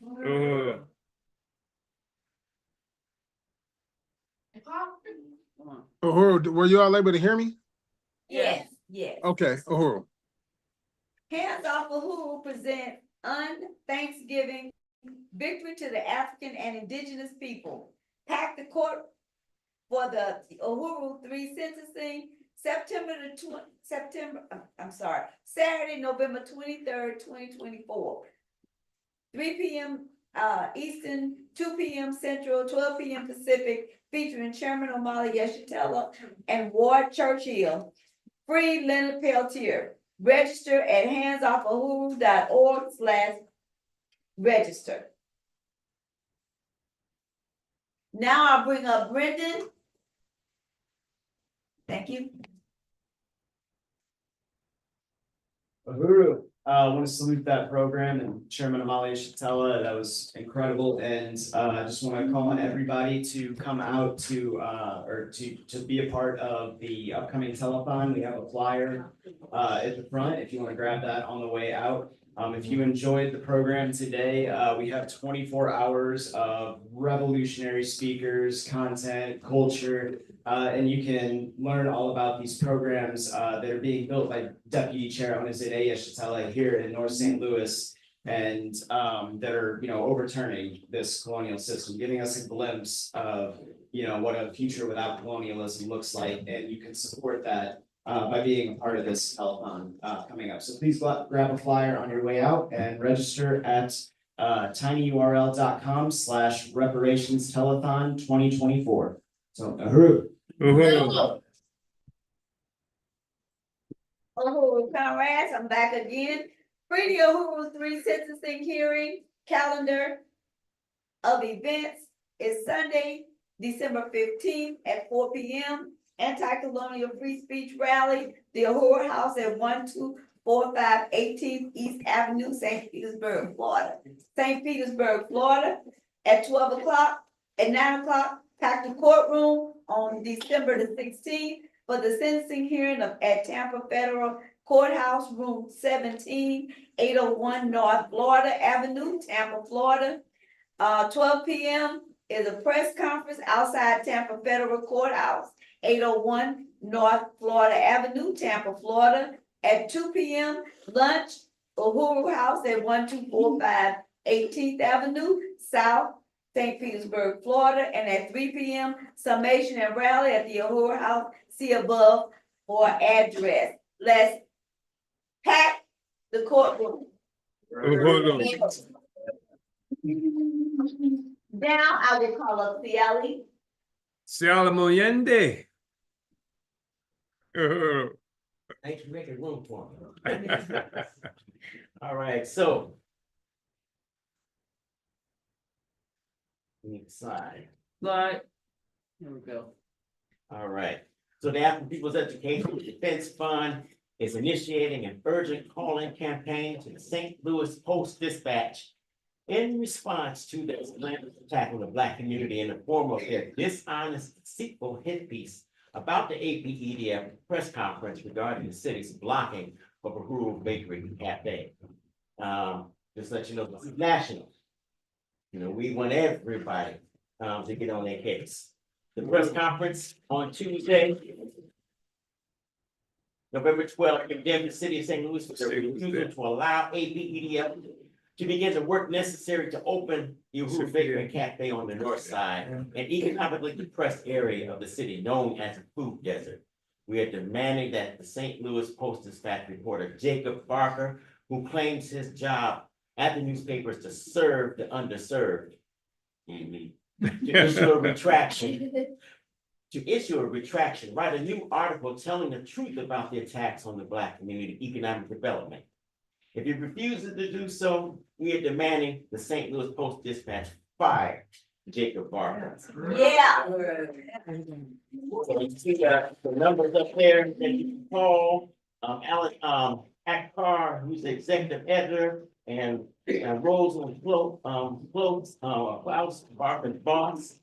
Get those numbers down on paper, call them, and jam them up. All right, and then the next thing is. Come on, Ciali. Yes. May I just say about that? That was an incredible press conference. I mean, we have people from cross sections of the community, people who've been trying to set up their own businesses, and they've been asking for the millions and millions of dollars that came from the federal government to the African community, for the African community.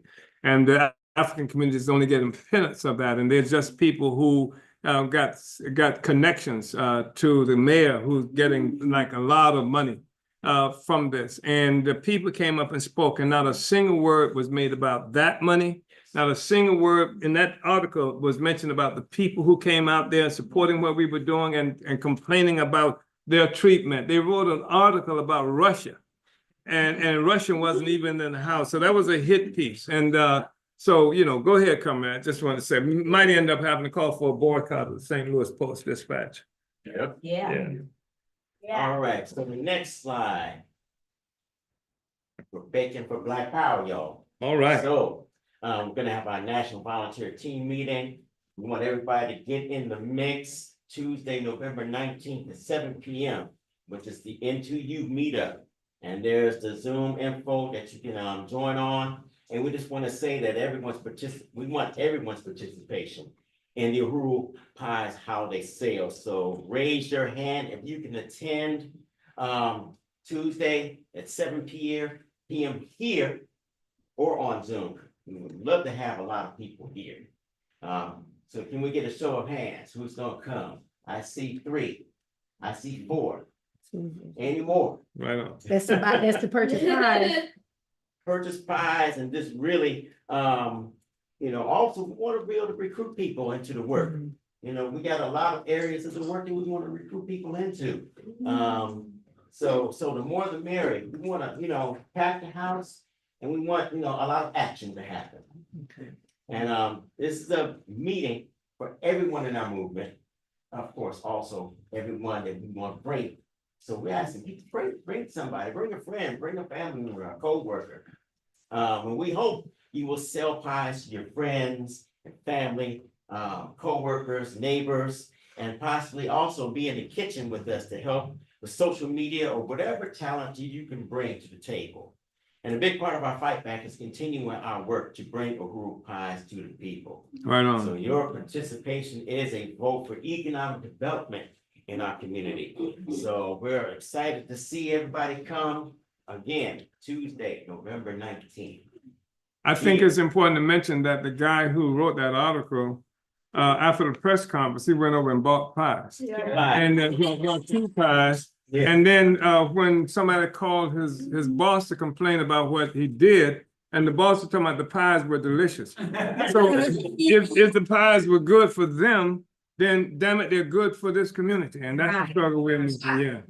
Yeah. And I'll be remiss if I didn't say I was one of the people that applied for funding also for my school around the corner. Yeah. Been approved by the state since 2007. And I do what I call SO, street outreach, right? Whether I'm dealing with you at the truck, the tailgate of my truck, or your house, my house, McDonald's, wherever it happened to be. And they promise, I was on the list of promise to receive an award. They put down 50. I got in the numerous of meetings and it became from 50 to 25, right? Yeah. And I never received that. Yeah. Okay, so let's be clear on that. But the thing is that as we know, they're making all these promises, they're not fulfilling their promises. And I hate that I wasn't at that press conference, but when we were in Florida during the trial, I was getting phone calls from the Post disgrace newspaper saying, oh, we see your building. They have my building all over TV, right? By the way, that's my building, just so you can be clear that they keep putting up, oh, she haven't paid tax, she owe a year of taxes. So damn what, I had that building since the 90s, okay? I'm always late on my damn taxes, but they ain't never took it yet. I ain't never let it go. And if I don't pay the taxes, they're gonna take it. Yeah. So whose problem is that? That's mine, right? And so they said, well, Coffee, we see that you're asking for $50,000. And so what exactly are you gonna get done? And when I told them, they said, well, I don't think 50,000 is enough for that. I said, well, then you go back and tell them to give me more damn money. How about that? Because I don't think 50 is enough either. Matter of fact, I asked for more than 50. They asked for 1.7. Okay, and they decided 50. Yeah. Which, like I said, trickled down to 25 that I have yet to have seen. Sorry. I can get the next slide, please. Whoa. All right. So want everybody to order pies. Just put that out there. So we need volunteers to help bake at Centenary Kitchen where we are temporarily. So we have shifts Wednesday, 1 to 6 p.m. We have on Friday, 12 to 6 p.m. and Saturdays from 9 to 4 p.m. Now, coming up on the 24th of this month, we're gonna be, that's Sunday the 24th, we're gonna be in the kitchen from 3 to 8 p.m. On Monday the 25th, from 12 to 8. And then on Tuesday, the 26th, from 12 to 6 p.m. Because we want to bake a lot of pies, and we're gonna be here on the 27th. Later on in the day to basically give pies that people have bought and donated, so we can give pies to the community. We got pop-ups coming up. We got right here for our next rally from 3 to 5 p.m. And just want to say we had a pop-up yesterday at Second Shift Brewing, which was also not only a pop-up mark, but it was also their 15th anniversary celebration. So they had a number of vendors inside the area where they do all the brewing.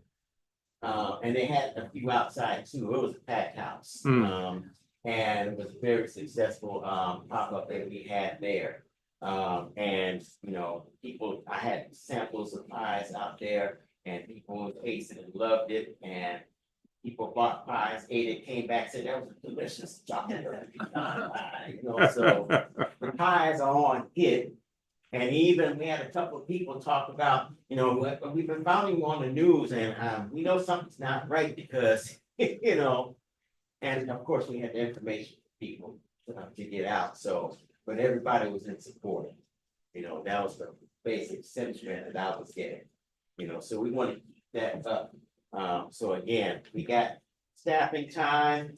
People are interested, come back to the table back here and talk to us about it. And also we have order forms so people can take with them so they can, sell pies to their family, friends, co-workers, and so forth. So that is, before I go, we're gonna have pop-ups at the Rural Solidarity Center and here at the Rural House on the 26th and 27th. So just wanna let everybody know about that. And that concludes my announcement for Rural Pies.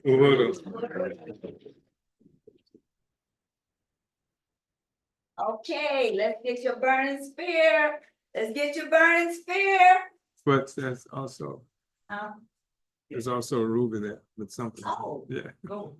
Go Okay, ahead. get your burning spear, $1. If you want to know anything about anything, it is in here. It's written by us, presented to us, and it's all about us. $1. You can go to get your copy today in the back, or you can go to get a bundle at the Burning Spear store, or you can get your subscription at the burningspear.com/subscription. What's the name of the UFO's newspaper? The African. African News World. African News World. So yeah, also we want to tell people you should get a copy. You should go to African News World. It's a newspaper that's published by the Universal African Peoples Organization as well. You can find it at uapo.org. Oh, right. uapo.org. Yeah, go to that. Yeah. Well, I know it's getting late, so I'll be quick. But this newspaper, Black St. Louis Speaks, which was put together under the leadership of President Onizanea Shatella of the African People's Education and Defense Fund. We are asking people to help distribute this. People have done a lot already. We've taken it door to door. What we want to do now is take some to different stores and restaurants and gas stations and, all kinds of places around this city. So what we have is we have these bundles of 75, and we want to see who can take a bundle of 75 with them today. And then we'll give you like a list of places, where you can take them to, where you can drop off like 10 in each place. So I've gotten back there. Does anybody want to volunteer to take off? And what's your name? Anya. Anya, okay. Anya. Kitty. I'll take For Anya, for Kitty, anybody else can take Allison, Sophie, I'll take a Anybody bite. else want to take them? Here. Coffee. Oh, coffee, great, okay. So I'll just be right there by the door before people go out. I want to give them to you. And then what we'll do is Stephanie will call everybody and tell you what your places are. We'll have everybody go to like between 4 and 6 places to get this out. Thank you. Uhuru. Get one and read it yourself too, because it's really powerful. It sums up the case of the Uhuru Three, that one that told the truth and won against the state who lied and lost, and puts that together with all the institutions of economic self-determination that this education you guys have been doing. Right. Okay, comrades, I just wanted to say thank you so much for coming out and being a part of this powerful town hall meeting. We have caribou in the back, which means feast. We've got vegan spaghetti, and all the fixings to go with it. We want you to be a part of the caribou. Just see one of us in the back. This is something that we really love to do. Chairman. Uhuru.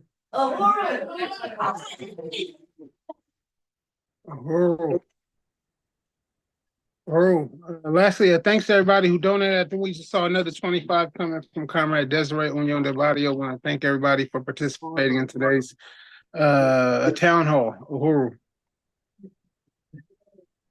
Remember to like and follow the Burning Spirit TV, like and follow Facebook and Peter's Facebook page. Uhuru.